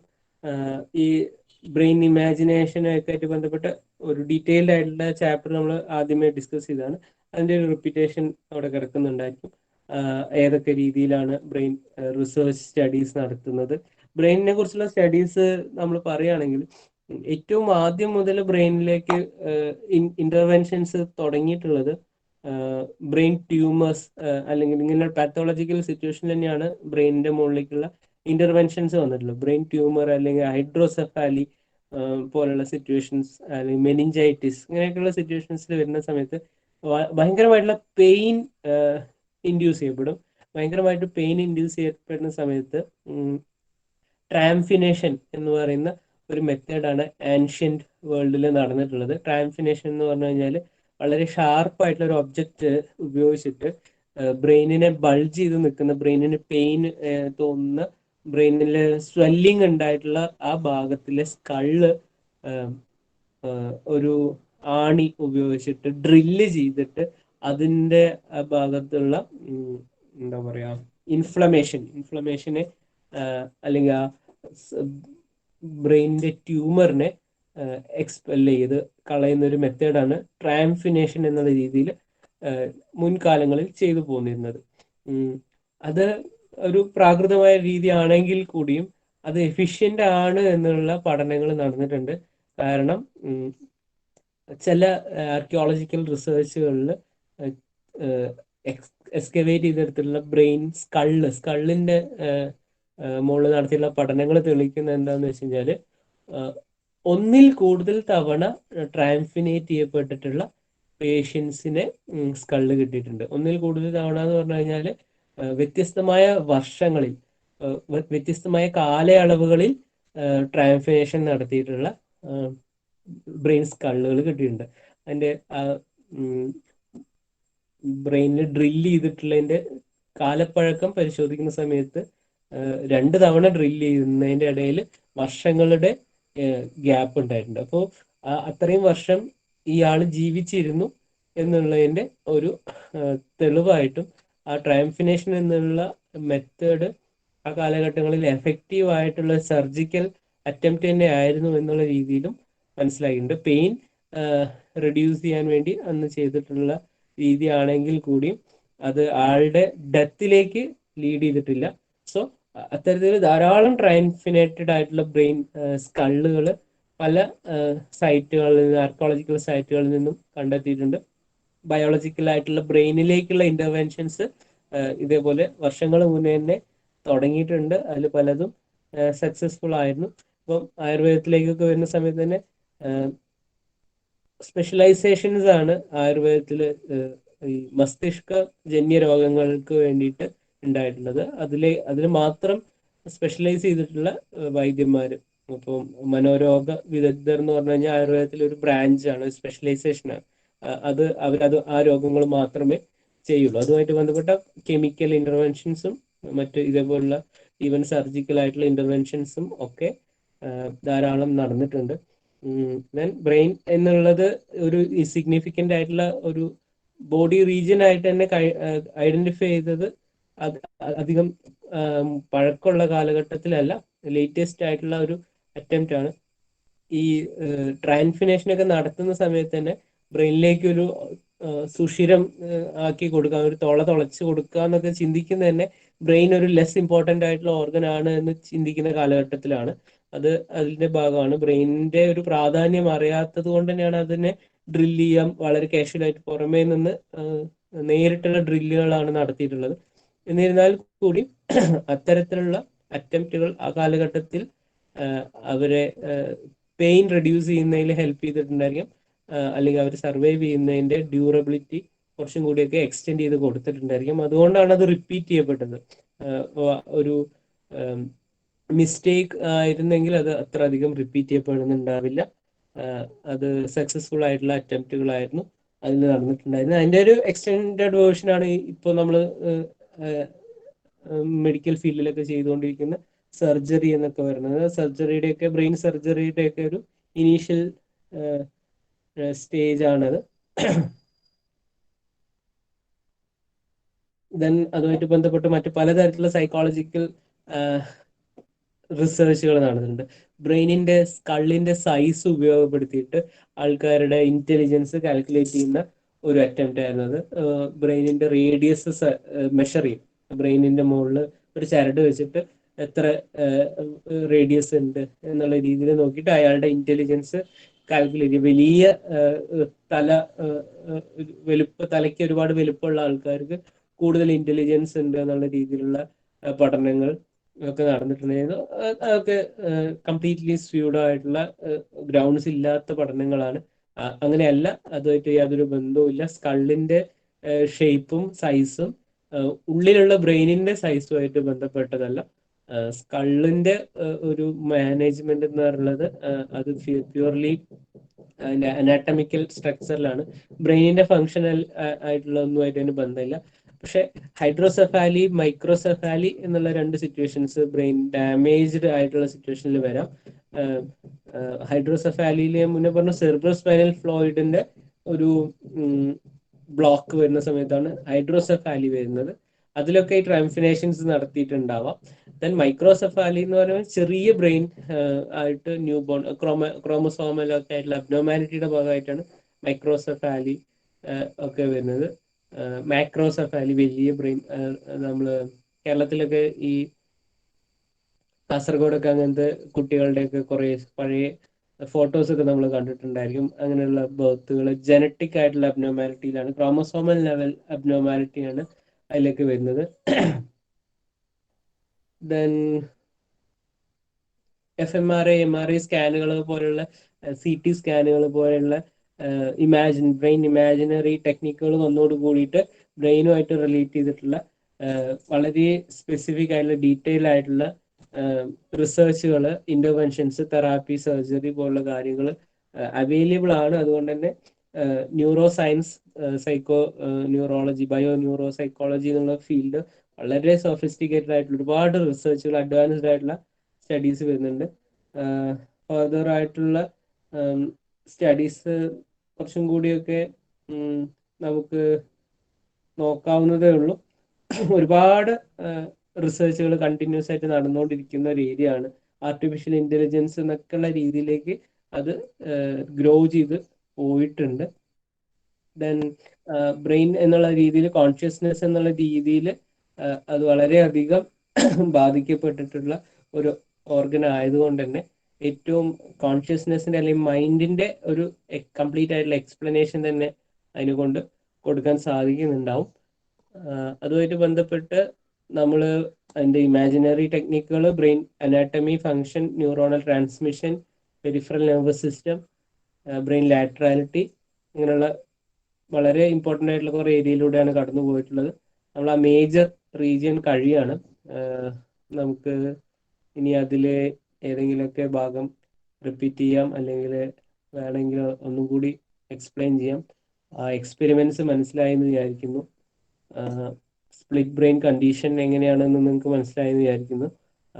ഒരു ലാംഗ്വേജിന്റെ ലാറ്ററലൈസേഷന്റെ ഭാഗമായിട്ടാണ് റൈറ്റ് ഹെമിസ്ഫിയറിൽ നിന്ന് ലെഫ്റ്റ് ഹെമിസ്ഫിയർ ഡിഫറെൻ്റ് ആയിട്ട് ഫങ്ഷൻ ചെയ്യുന്നത്. ഇവിടെ കൺഫ്യൂഷൻ ഉണ്ടാക്കുന്ന ഒരു സാധനം ഇത്രേ ഉള്ളൂ. ഇത് ക്രോസ് ഓവർ ചെയ്തിട്ടാണ് പുറമെ എത്തുന്ന സമയത്ത് ഫങ്ഷൻ ചെയ്യുന്നത്. നമ്മൾ റൈറ്റ് ഹാൻഡ് ഡോമിനേറ്റഡ് ആവാൻ കാരണം ലെഫ്റ്റ് ഹാൻഡ് ആണ്, ലെഫ്റ്റ് ബ്രെയിൻ ആണ്, ലെഫ്റ്റ് ഹെമിസ്ഫിയർ ആണ് ഡോമിനന്റ് എന്നുള്ള, അല്ലെങ്കിൽ അതിനെ മാനേജ് ചെയ്യുന്നത് എന്നുള്ളതുകൊണ്ടാണ്, ലാംഗ്വേജിനെ മാനേജ് ചെയ്യുന്നത് ലെഫ്റ്റ് ഹെമിസ്ഫിയർ ആയതുകൊണ്ടാണ് റൈറ്റ് ഹാൻഡ് ഡോമിനേറ്റഡ് ആവുന്നത്. നമ്മള് മറ്റ് മീനിങ്, ഇമോഷൻ, പെർസെപ്ഷൻ പോലുള്ള, വിഷ്വൽ പെർസെപ്ഷൻ പോലുള്ള സെൻസറി മോട്ടോർ ആക്ടിവിറ്റീസിനെ മാനേജ് ചെയ്യുന്നത് റൈറ്റ് ഹെമിസ്ഫിയർ ആണ്, ബ്രെയിനിന്റെ റൈറ്റ് സൈഡാണ്. അതുകൊണ്ടാണ് ലെഫ്റ്റ് സൈഡിലേക്ക് ഒരു ഒബ്ജക്റ്റിന്റെ ഒരു ഇമേജ് പോകുന്ന സമയത്ത്, അതിന്റെ സെൻസേഷൻ പോകുന്ന സമയത്ത് സ്പ്ലിറ്റ് ബ്രെയിൻ സംഭവിച്ച ആൾക്കാർക്ക് അത് സെൻസ് ചെയ്യാൻ പറ്റാതെ പോകുന്നത്. അവിടേക്ക് ലാംഗ്വേജ് വരുന്നില്ല, ലാംഗ്വേജിന്റെ പ്രോസസ്സിങ് അതിലേക്ക് വരുന്നില്ല, ലാംഗ്വേജിന്റെ വേർബൽ മെമ്മറി, അതിന്റെ ഗ്രമാറ്റിക്കൽ കണ്ടന്റ് ഒന്നും അതിൽ വരുന്നില്ല, വൊക്കാബുലറി ഒന്നും അതിലേക്ക് വരുന്നില്ല. കണ്ണുകൊണ്ട് കാണുന്നുണ്ടായിരിക്കും, പക്ഷെ അത് വലത് കണ്ണുകൊണ്ട് കാണുമ്പോൾ മാത്രമേ അതിൽ നിന്ന് ഒരു സ്പൂൺ തൊടുമ്പോൾ അത് സ്പൂണാണ് എന്നുള്ള രീതിയിലുള്ള ഒരു ഒരു സെൻസറി പെർസെപ്ഷൻ, സെൻസേഷനിൽ നിന്ന് പെർസെപ്ഷൻ എന്നുള്ള ഒരു ഗ്രോത്തിലേക്ക് അത് പോകണം. നിങ്ങളിപ്പോ ജീവിതത്തിൽ ആദ്യമായിട്ട് കാണുന്ന ഒരു ഒബ്ജക്റ്റ് തൊട്ടിട്ട് അതിന്റെ പേര് നമ്മൾ പറയില്ല, അതിനെ നമ്മൾ മെൻഷൻ ചെയ്യില്ല. അതെന്തോ ഒരു ഒബ്ജക്റ്റ്, അല്ലെങ്കിൽ അവിടെ ഒന്നും ഇല്ല എന്നുള്ള രീതിയിൽ നെഗ്ലക്ട് ചെയ്തു പോവുക എന്നുള്ള രീതിയിലാണ് പോകുന്നത്. ഒരു ചിത്രമാണെങ്കിൽ നമുക്കൊരു ചിത്രം, ഒരുപാട് ചിത്രങ്ങളുടെ കൂട്ടത്തിൽ നമ്മൾ മീനിങ് ഫുൾ ആയിട്ടുള്ള ഒരു കാര്യത്തിന് നമ്മൾ കൃത്യമായിട്ട് പേര് വിളിക്കും. അല്ലാത്തത് കുറെ വരകളായിട്ടോ അല്ലെങ്കിൽ ആംബിഗ്വസ് ആയിട്ടുള്ള മീനിങ്ലെസ് നോൺസെൻസ് എന്നുള്ള രീതിയിൽ നെഗ്ലക്ട് ചെയ്യപ്പെടാൻ ചെയ്യാം. സോ ആ സിറ്റുവേഷൻസ് നിങ്ങൾക്ക് ഏതെങ്കിലും റിപ്പീറ്റ് ചെയ്യണമെങ്കിൽ നമുക്ക് ഒന്നുകൂടി പറയാം. അല്ലെങ്കിൽ നമുക്ക് അടുത്ത ഒരു ഏരിയയിലേക്കാണ് പോകുന്നത്. ബയോസൈക്കോളജിയിൽ വളരെ പ്രാക്ടിക്കൽ ആയിട്ടുള്ള അപ്ലിക്കേഷൻസ് ഉള്ള ഒരു ഏരിയ ആണ് എൻഡോക്രൈൻ സിസ്റ്റം. നമ്മൾ സെൻട്രൽ നെർവസ് സിസ്റ്റം കഴിയുന്നു, സെൻട്രൽ നെർവസ് സിസ്റ്റമായിട്ട് ബന്ധപ്പെട്ട വളരെ ഡീറ്റെയിൽ ആയിട്ടുള്ള കണ്ടന്റുകളാണ് പറഞ്ഞിട്ടുള്ളത്. അതില് ഈ ബ്രെയിൻ ലാറ്ററാലിറ്റി ഒഴികെ ബാക്കി എല്ലാം പ്യുവർലി ബയോളജിക്കൽ ആയിട്ടുള്ള കൺസെപ്റ്റ്സ് ആണ്. ലാറ്ററാലിറ്റിയിലേക്ക് വരുന്ന സമയത്താണ് ഒരു സൈക്കോളജിക്കൽ ഇന്റർവെൻഷൻ എന്നുള്ള രീതിയിൽ അത് കൺസിഡർ ചെയ്യേണ്ടത്. ദെൻ അബ്നോർമാലിറ്റി ആണ് പലതും സൈക്കോളജിക്കൽ ആയിട്ടുള്ള സിഗ്നിഫിക്കൻസ് വരുന്നത്. ദെൻ കഴിഞ്ഞ ക്ലാസ്സിൽ നമ്മൾ പറഞ്ഞിട്ടുള്ള സിമ്പതറ്റിക് ആൻഡ് പാരാസിമ്പതറ്റിക് നെർവസ് സിസ്റ്റത്തിന്റെ ഫങ്ഷനിങ്, അത് നമുക്ക് കുറച്ചും കൂടി സൈക്കോളജിക്കൽ റെലവൻസ് ഉള്ളതാണ്. ആങ്സൈറ്റി, സ്ട്രെസ് പോലുള്ള സിറ്റുവേഷൻസിൽ പാരാസിമ്പതറ്റിക് സിസ്റ്റത്തിന്റെ ആക്ടിവേഷൻ, അതുമായിട്ട് ബന്ധപ്പെട്ട ചില സിംറ്റംസ് നമ്മൾ നോക്കുന്നുണ്ട്. ദെൻ ഇന്റലിജൻസ് എന്നുള്ള ഒരു ഇൻഫർമേഷൻ, അല്ലെങ്കിൽ മെമ്മറി എന്നുള്ള ഒരു വേരിയബിള്, ഇതൊക്കെയാണ് നമുക്ക് ഈ സൈക്കോളജിയിൽ അസോസിയേറ്റ് ചെയ്യാനുള്ളത്. പേഴ്സണാലിറ്റി ഡോമിനേഷൻ ആയിട്ട് ബന്ധപ്പെട്ട, പേഴ്സണാലിറ്റിയുടെ ബ്രെയിൻ ഡോമിനേഷനുമായിട്ട് ബന്ധപ്പെട്ട, ലാറ്ററാലിറ്റി ആയിട്ട് ബന്ധപ്പെട്ട, പേഴ്സണാലിറ്റിയുടെ മാനേജ്മെന്റ് ബ്രെയിനിൽ തന്നെയാണ് എന്നുള്ള ഒരു രീതിയിൽ അണ്ടർസ്റ്റാൻഡിങ് വരുന്നുണ്ട്. കോൺഷ്യസ്നെസിന്റെ അണ്ടർസ്റ്റാൻഡിങ് അതിലാണ് വരുന്നത്. സ്ലീപ്പ് എന്നുള്ള എലമെന്റ് അതിലാണ് വരുന്നത്. അങ്ങനെ ഏതൊരു സൈക്കോളജിക്കൽ വേരിയബിളിനെയും നമുക്ക് ബയോളജിക്കൽ ആയിട്ടുള്ള ഒരു എക്സ്പ്ലനേഷൻ നോക്കാവുന്നതേ ഉള്ളൂ. ദെൻ നമുക്ക് അതിൽ വേറെ ഏതെങ്കിലും ഇന്ന് പറഞ്ഞതിൽ എന്തെങ്കിലും റിപ്പീറ്റ് ചെയ്യണമെന്നുണ്ടെങ്കിൽ നമുക്ക് അത് ചെയ്യാം. അല്ലെങ്കിൽ നമ്മൾ എൻഡോക്രൈൻ സിസ്റ്റത്തിന്റെ ഒരു ഇൻട്രൊഡക്ഷനിലേക്ക് കടക്കുകയാണ്. എൻഡോക്രൈൻ നമുക്ക് ചെറിയ ക്ലാസ്സിൽ നമ്മൾ അതിൻ്റെ ഒരു ഐഡിയ കിട്ടിയിട്ടുണ്ടായിരിക്കും. എൻഡോക്രൈൻ സിസ്റ്റം എന്നുള്ളത് നമ്മളുടെ നമ്മൾ ബ്ലഡിലേക്ക് ഡയറക്ട്ലി സെക്രീറ്റ് ചെയ്യപ്പെടുന്ന കെമിക്കൽസ്, പലതരത്തിലുള്ള ഗ്ലാൻഡുകളിൽ നിന്ന് സെക്രീറ്റ് ചെയ്യപ്പെടുന്ന കെമിക്കൽസ് നമുക്ക് പരിചയം ഉണ്ടാവും. ഇപ്പൊ സലൈവ നമ്മുടെ ഡൈജഷനെ ഏറ്റവും ഇനീഷ്യലി സ്റ്റാർട്ട് ചെയ്യുന്നത് സലൈവേഷനാണ്. സലൈവേഷനിലെ കെമിക്കൽസ് ഫുഡ് ഡൈജഷൻ അവിടെ മൗത്തിൽ നിന്ന് സ്റ്റാർട്ട് ചെയ്യുന്ന ഒരു കാര്യമാണ്. അതൊരു ഒരു സാധാരണ ഒരു വെള്ളം എന്നുള്ള രീതിയിൽ നമുക്ക് ഒബ്സർവ് ചെയ്യാൻ പറ്റുമെങ്കിൽ സലൈവറി ഗ്ലാൻഡ് അവിടെ പ്രൊഡ്യൂസ് ചെയ്യുന്ന ഒരു കെമിക്കൽ തന്നെയാണ് സലൈവ. അതിലുള്ള കെമിക്കൽസ് ഫുഡിന്റെ ഡൈജഷൻ ഇനീഷ്യൽ ആയിട്ടുള്ള പല തരത്തിലുള്ള തയാലിൻ പോലെയുള്ള കെമിക്കൽസ് അതിലുണ്ട്. അത് വഴിയാണ് ഫുഡ് ഡൈജഷൻ ഇനീഷ്യലി സ്റ്റാർട്ട് ചെയ്യപ്പെടുന്നത്. ബ്രെയിനിന്റെ ഭാഗത്തിൽ നമ്മൾ പഠിച്ചിട്ടുള്ള ബ്രെയിൻ റീജിയൻ ചർച്ച ചെയ്ത് പോകുന്ന സമയത്ത് തന്നെ തലാമസ് അല്ലെങ്കിൽ കോർട്ടെക്സ് ഒക്കെ ആയിട്ട് ബന്ധപ്പെട്ട് നമ്മൾ കണ്ടിട്ടുള്ള ഒരു റീജിയനാണ് പീനിയൽ ഗ്ലാൻഡ്. ബ്രെയിനിനുള്ളിൽ ഉള്ള ഒരു വളരെ സ്പെസിഫിക് ആയിട്ടുള്ള ഒരു റീജിയനാണ് pineal gland. Pineal gland thalamus, hypothalamus പോലുള്ള ബ്രെയിൻ റീജിയൻസിന്റെ ഫങ്ഷനിൽ വളരെ ഇമ്പോർട്ടൻ്റ് ആയിട്ടുള്ള റോള് വഹിക്കുന്നുണ്ട് പീനിയൽ ഗ്ലാൻഡ്. ആൻഡ് മറ്റൊരു ബ്രെയിൻ റീജിയനിൽ വരുന്ന ഗ്ലാൻഡാണ് പിറ്റ്യൂട്ടറി ഗ്ലാൻഡ്. ഈ pituitary gland and pineal gland ബ്രെയിനിന്റെ ഉള്ളിൽ തന്നെ നമ്മൾ മൊത്തം ഒരു അനാട്ടമി എടുത്ത് നോക്കുകയാണെങ്കിൽ ബ്രെയിനിൽ കാണുന്ന ഗ്ലാൻഡുകളാണ് പീനിയൽ ഗ്ലാൻഡും പിറ്റ്യൂട്ടറി ഗ്ലാൻഡും. അതിന്റെ സ്ട്രക്ചറലായിട്ടുള്ള പൊസിഷൻ കൊണ്ട് തന്നെ അത് ബ്രെയിനിന്റെ ആക്ടിവേഷനിലും ബ്രെയിനിന്റെ മാനേജ്മെന്റിലും ബ്രെയിൻ ഇൻവോൾവ് ആയിട്ടുള്ള തലാമസിന്റെയും ഹൈപ്പോതലാമസിന്റെയും ലിംബിക് സിസ്റ്റത്തിന്റെയും ഒക്കെ ഭാഗമായിട്ട് എസ്പെഷ്യലി ഇമോഷൻസിന്റെ ജനറേഷനിൽ ആൻസൈറ്റി പോലുള്ള സിറ്റുവേഷനിൽ ഫൈറ്റ് ഓർ ഫ്ലൈറ്റ് റെസ്പോൺസ് ഉണ്ടാകുന്ന സമയത്ത് ഞാൻ പറഞ്ഞിരുന്നു അഡ്രീനൽ ഗ്ലാൻഡിന്റെ കാര്യം പറഞ്ഞിരുന്നു. അത് കിഡ്നിയുടെ തൊട്ട് മുകളിൽ കാണുന്ന ഗ്ലാൻഡാണ് അഡ്രീനൽ ഗ്ലാൻഡ്. അതുപോലെ തന്നെ നമ്മളുടെ ബിഹേവിയറിൽ വളരെ പെട്ടെന്ന് ക്വിക്കായിട്ടുള്ള റെസ്പോൺസസിൽ ബ്രെയിനിനെ മാനേജ് ചെയ്യുന്ന ഗ്ലാൻഡുകളാണ് പിറ്റ്യൂട്ടറി ഗ്ലാൻഡും പീനിയൽ ഗ്ലാൻഡും. ദെൻ അത് കഴിഞ്ഞ് നോക്കുന്ന സമയത്ത് നമ്മളുടെ ഈ എപ്പിഗ്ലോട്ടിസിന്റെ ആ ഭാഗത്ത് തൊണ്ടയിൽ നമുക്ക് കാണാൻ പറ്റുന്ന ഗ്ലാൻഡാണ് തൈറോയിഡ് ഗ്ലാൻഡുമായിട്ട് ബന്ധപ്പെട്ടിട്ടുള്ള അതിൻ്റെ ഫങ്ഷൻസ് വരുന്നുണ്ട്. വളരെ കോമൺ ആയിട്ട് നമുക്ക് പരിചയമുള്ള ഒരു സിറ്റുവേഷനാണ് തൈറോയിഡ് ഗ്രന്ഥിയുടെ വീക്കം എന്നൊക്കെ പറയുന്നത്. തൈറോയിഡ് സ്വെല്ല് ചെയ്ത് കഴിഞ്ഞാൽ കഴുത്ത് മൊത്തം ഇങ്ങനെ വീങ്ങിക്കുന്ന സിറ്റുവേഷൻസ് നമ്മൾ കണ്ടിട്ടുണ്ടായിരിക്കാം. തൈറോയിഡ്. ദെൻ അത് കഴിഞ്ഞ് വരുന്നതാണ് തൈമസ് ഗ്ലാൻഡ്. ദെൻ കുറച്ചും കൂടി അനാട്ടമിക്കലി നോക്കുന്ന സമയത്ത് കിഡ്നിയുടെ തൊട്ട് മുകളിൽ കിഡ്നിയുടെയും മുകളിലായിട്ട് കാണുന്ന ഗ്ലാൻഡുകളാണ് അഡ്രീനൽ ഗ്ലാൻഡ്. അത് അഡ്രീനാലിൻ പോലുള്ള കെമിക്കൽസ് ആണ് സെക്രറ്റ് ചെയ്യുന്നത്. പിന്നെ ഏറ്റവും പ്രധാനപ്പെട്ട മറ്റൊരു ഗ്ലാൻഡാണ് പാൻക്രിയാസ് എന്നുള്ളത്. അത് ഡൈജഷൻ, സലൈവേഷന് ശേഷം ഡൈജഷന് കൃത്യമായിട്ടുള്ള സെക്രീഷൻസ് നടത്തുന്ന ഇൻസുലിൻ പോലെയുള്ള കെമിക്കൽസ് സെക്രീറ്റ് ചെയ്യുന്ന റീജിയാണ് പാൻക്രിയാസ്.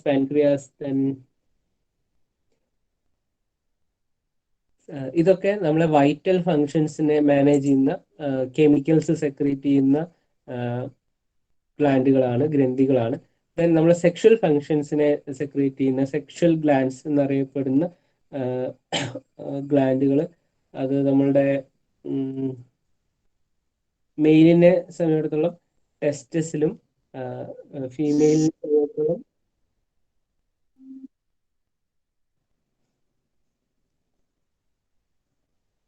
ഓവറീസിലും ആണ് സെക്രീറ്റ് ചെയ്യപ്പെടുന്നത്. വ്യത്യസ്തമായിട്ടുള്ള കെമിക്കൽസ് ആണ് മെയിലിനും ഫീമെയിലിനും ഉള്ളത്. മെയിലിന്റെ ഹോർമോണൽ കണ്ടീഷൻസും ഫീമെയിലിന്റെ ഹോർമോണൽ കണ്ടീഷൻസും ഡിഫറെൻ്റ് ആണ്. ഹോർമോണൽ കണ്ടീഷൻസിന് ഫീമെയിലിന്റെ കാര്യത്തിലേക്ക് വരുന്ന സമയത്ത് തന്നെ പ്രഗ്നൻസിയുമായിട്ട് ബന്ധപ്പെട്ട കോംപ്ലിക്കേഷൻസ് ഉണ്ട്. പ്രഗ്നന്റ് സിറ്റുവേഷൻസിൽ സെക്രീറ്റ് ചെയ്യപ്പെടുന്ന ഹോർമോണൽ കണ്ടീഷൻസ് ബ്രസ്റ്റ് ഫീഡിങ്ങിന്റെ ടൈമിൽ ഒക്കെ സെക്രീറ്റ് ചെയ്യപ്പെടുന്ന ഹോർമോണൽ കണ്ടീഷൻസ് നോർമൽ സിറ്റുവേഷൻസിൽ നിന്ന് ഡിഫറെൻ്റ് ആണ്. മെയിലിലേക്ക് വരുന്ന സമയത്ത് എൻറ്റയർലി ഡിഫറെൻ്റ് ആയിട്ടുള്ള കെമിക്കൽ പെർസെൻറ്റേജ് ഓഫ് കെമിക്കൽസ് ആണ് ഇതിലുള്ളത്. മെയിലിലേക്ക് വരുന്ന സമയത്ത് ടെസ്റ്റോസ്റ്റിറോൺ എന്നൊക്കെ നിങ്ങൾ കേട്ടിട്ടുണ്ടായിരിക്കും. മെയിൽ ഹോർമോൺ, പ്രൊജസ്ട്രോൺ, ഈസ്ട്രജൻ എന്നുള്ളതാണ്. ഫീമെയിൽസിൽ ഡോമിനേറ്റ് ആയിട്ട് നിൽക്കുന്ന ഹോർമോൺസ്. കംപ്ലീറ്റ്ലി സെപ്പറേറ്റഡ് അല്ല. ടെസ്റ്റോസ്റ്റിറോണിന്റെ സാന്നിധ്യം ഫീമെയിൽസിലും അതേപോലെ പ്രൊജസ്ട്രോണിന്റെയും ഈസ്ട്രജന്റെയും സാന്നിധ്യം മെയിൽസിലും നമുക്ക് ട്രേസ് ചെയ്യാൻ പറ്റുന്നുണ്ട്. അതിന്റെ പെർസെൻറ്റേജ് ഓഫ് സെക്രീഷൻ ഡിഫറെൻ്റ് ആയിരിക്കും. അത് ടൈം ടു ടൈം ഡിഫറെൻ്റ് ആയിരിക്കും. നമ്മൾ ചെറിയ കുട്ടികളായിരിക്കുന്ന സമയം മുതൽ അഡൽട്ട് ആവുന്ന സമയത്തിലേക്ക് എത്തുമ്പോഴും ഈ ഹോർമോണൽ സെക്രീഷൻസിൽ ടൈം ബേസ്ഡ് ആയിട്ടുള്ള സെക്രീഷൻസ് ആണ് വരുന്നത്. മെച്ചുറേഷന്റെ ഭാഗമായിട്ട് മാത്രം സെക്രേറ്റ് ചെയ്യപ്പെടുന്ന ഹോർമോൺസ് ഉണ്ട്. കുട്ടികളിൽ ആ ഹോർമോൺസ് ഇനാക്റ്റീവ് ഫേസിലായിരിക്കും ഉണ്ടാവുക. അതിന്റെ പെർസെൻറ്റേജ് ട്രേസ് എലമെന്റ്സിലായിരിക്കും ഉണ്ടാവുക. ഗ്രാജുവലി ഏജിങ്ങിന്റെ ഭാഗമായിട്ട് ഗ്രോത്തിന്റെ ഭാഗമായിട്ട് വരുന്ന അതിനെയും ഹോർമോൺസ് തന്നെ റെഗുലേറ്റ് ചെയ്യുന്നുണ്ട്. ഗ്രോത്ത് ഹോർമോൺ എന്നുള്ള രീതിയിൽ അറിയപ്പെടുന്നുണ്ട്. മെച്ചുറേഷനെ ഏജിങ്ങിനെ ഒക്കെ ഡിപ്പെൻഡ് ചെയ്യുന്നത് ഈ ഹോർമോൺസിന്റെ സെക്രീഷന്റെ പെർസെൻറ്റേജ് ആണ്. ഇപ്പോൾ നമുക്ക് രണ്ട് ഡിഫറെൻറ്റ് കണ്ടീഷൻസ്, ഡോഫിസം, ചില ആൾക്കാർ ഹൈറ്റ് കുറഞ്ഞ് വളരെ ഹൈറ്റ്, ഒരു ആവറേജ് ഹ്യൂമൻ ഹൈറ്റ് എന്ന് പറയുമ്പോൾ ഒരു 5 അടി 6 അടിയൊക്കെ നമ്മൾ എക്സ്പെക്ട് ചെയ്യുന്നുണ്ട്. ഒരു ഡോഫ് സിറ്റുവേഷനിലേക്ക് വരുന്ന സമയത്ത് അത് സിഗ്നിഫിക്കൻ്റ്ലി ഫ്യൂ ഫീറ്റ്സ് ഡൗൺ ആവും. അല്ലെങ്കിൽ ജൈജാൻറ്റിസം എന്ന് പറഞ്ഞാൽ ഒരു 6 അടി മാക്സിമം എക്സ്പെക്ട് ചെയ്യുന്നിടത്ത് അത് 8 അടിയിലേക്കും അല്ലെങ്കിൽ അതിന് മുകളിലേക്കൊക്കെ പോകുന്ന കൈകാലുകളുടെ അവസ്ഥയിൽ കൂടുതൽ നീളം വരുന്ന അവസ്ഥ. ഇതൊക്കെയാണ് ജൈജാൻറ്റിസം, ഡോഫിസം എന്നുള്ള രണ്ട് സിറ്റുവേഷൻ. മെച്ചുറേഷനിൽ ഹോർമോണൽ സെക്രീഷനിൽ ഉണ്ടാകുന്ന മറ്റ് ജനറ്റിക് ക്രോമസോമൽ കോൺട്രിബ്യൂഷൻസും അതിലുണ്ടാവും. ഗ്രോത്ത് ഹോർമോൺസിന്റെ അപ്രോപ്രിയേറ്റ് ആയിട്ടുള്ള സെക്രീഷനിലാണ് ഇത്തരത്തിലുള്ള ഫങ്ഷണൽസ് മെച്ചുറേഷൻ നടക്കുന്നത്. മെച്ചുറേഷന്റെ കാര്യത്തിൽ ഹോർമോണൽ സെക്രീഷൻസ് ഇൻഅപ്രോപ്രിയേറ്റ് ടൈമിങ്ങിലാവുന്ന സമയത്ത് ഉണ്ടാവാവുന്ന മറ്റൊരു സിറ്റുവേഷൻ ഏർലി മെച്യൂരിറ്റി എന്നുള്ള സിറ്റുവേഷൻ അല്ലെങ്കിൽ ലേറ്റ് മെച്യൂരിറ്റി എന്നുള്ള സിറ്റുവേഷൻ ആണ്. ഒരു മെയിലിനെ സംബന്ധിച്ചിടത്തോളം പ്യൂബർട്ടി എന്ന് പറയുന്ന ഒരു ഫേസ്, പ്യൂബർട്ടി എന്നുള്ള ഫേസ് മെയിലിനായിക്കോട്ടെ ഫീമെയിലായിക്കോട്ടെ പ്യൂബർട്ടി എന്നുള്ള ഫേസ് ഉണ്ട്.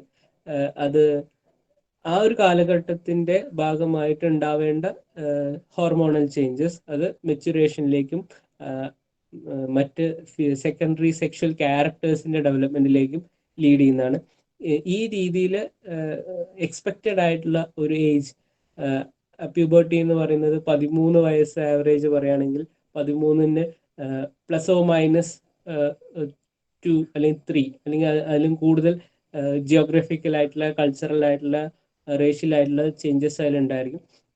എക്സ്പെക്റ്റഡ്ലി യൂണിവേഴ്സലി ആവറേജ് 13 ഏജ് എന്നുള്ള രീതിയിൽ പ്യൂബർട്ടി എക്സ്പെക്ട് ചെയ്യുന്നുണ്ട്.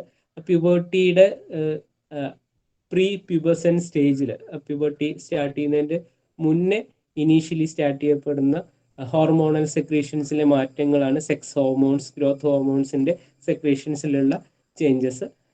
അപ്പോൾ മെയിലിലാണെങ്കിൽ സെക്കൻഡറി സെക്ഷൽ ക്യാരക്ടേഴ്സ് എന്ന് പറയുന്ന സമയത്ത് ഹെയർ ഗ്രോത്ത് ആണ് പ്രധാനമായിട്ടുണ്ടാകുക. ഫേഷ്യൽ ഹെയർസിൽ താടി, മീശ അതേപോലുള്ള ഗ്രോത്തുകൾ ഉണ്ടാവും. ഫീമെയിൽസിലും ഇതേപോലെ തന്നെ സെക്കൻഡറി സെക്ഷൽ ക്യാരക്ടേഴ്സിന്റെ ഭാഗമായിട്ടുള്ള ബ്രസ്റ്റിന്റെ ഡെവലപ്മെന്റ് പ്രീ പ്യൂബസൻ ഏജിലാണ് സംഭവിക്കുന്നത്. ഹോർമോണൽ ചേഞ്ചസിന്റെ അഭാവത്തിൽ അത് ലേറ്റ് മെച്യൂരിറ്റി എന്നുള്ള അവസ്ഥയിൽ പോവാം. ഏർലി സെക്രീഷൻ ഓഫ് ഹോർമോൺസ് എന്നുള്ള രീതിയിൽ ഏർലി മെച്യൂരിറ്റി എന്നുള്ള രീതിയിലും പോവാം. ഏർലി മെച്യൂരിറ്റി ഉണ്ടാകുന്ന സമയത്ത് ഫീമെയിൽസിന്റെ കാര്യത്തിലാണെങ്കിൽ മെൻസ്ട്രൽ സൈക്കിൾ ഇനീഷ്യലി സ്റ്റാർട്ട് ചെയ്യപ്പെടുന്ന ഒരു അവസ്ഥയായിരിക്കും ഉണ്ടാവുക. 13 വയസ്സിന്റെ പിറകിലേക്ക് നോക്കുന്ന സമയത്ത് 10 വയസ്സ് വരെ അല്ലെങ്കിൽ 8 വയസ്സ് വരെ എന്നൊക്കെയുള്ള രീതിയിൽ അതിന്റെ ഏജ് മാറി മാറി വരുന്നുണ്ട്. അതിനേക്കാളും താഴേക്ക് വന്നിട്ടുള്ള കേസുകൾ റിപ്പോർട്ട് ചെയ്യുന്നുണ്ട്. അതിനേക്ക് നമ്മൾ ഏർലി മെച്യൂരിറ്റി എന്നുള്ള രീതിയിൽ കാണുന്നുണ്ട്. ഏർലി മെച്യൂരിറ്റിയുടെ ഭാഗമായിട്ടുള്ള സെക്കൻഡറി സെക്ഷൽ ക്യാരക്ടേഴ്സിന്റെ ഗ്രോത്ത്, ദെൻ മെച്യൂരിറ്റിയുമായിട്ട് ബന്ധപ്പെട്ട ഓവുലേഷൻ പോലെയുള്ള കാര്യങ്ങളിലേക്കൊക്കെ അതിന്റെ ഫെയിലിയേഴ്സിലേക്കും വരാം. അല്ലെങ്കിൽ ഓവുലേഷനുമായിട്ട് ബന്ധപ്പെട്ട മെനാർക്ക് എന്നാണ് അത് അറിയപ്പെടുന്നത്. മെൻസ്ട്രൽ സൈക്കിൾസിന്റെ സ്റ്റാർട്ടിങ്, ഓവറീസിൽ നിന്ന് ഓവുലേഷൻ നടക്കുന്ന പ്രോസസ്സാണ് മെനാർക്ക് എന്ന് അറിയപ്പെടുന്നത്. അത് സ്റ്റാർട്ട് ചെയ്യപ്പെടുന്നത് ഹോർമോണൽ സെക്രീഷൻസിന്റെ ഒരു സ്റ്റിമുലേഷന്റെ ഭാഗമായിട്ടാണ്. മെനാർക്ക് സ്റ്റാർട്ട് ചെയ്താൽ മെനോപോസ് വരെയുള്ള കാലഘട്ടങ്ങളിലാണ് ഫീമെയിൽസിൽ ഈ ഹോർമോൺസിന്റെ ഡോമിനൻസ് വരുന്നത്. സെക്സ് ഹോർമോൺസ് എന്നറിയപ്പെടുന്ന ഈസ്ട്രജൻ, പ്രൊജസ്ട്രോൺ. ദെൻ മെനാർക്ക് സംഭവിച്ചു കഴിഞ്ഞാൽ മെനോപോസ് എത്തുന്നവരെ അത് ഒരു പെർസെൻറ്റേജ് വേവിൽ മെയിൻറ്റെയിൻ ചെയ്യപ്പെടും.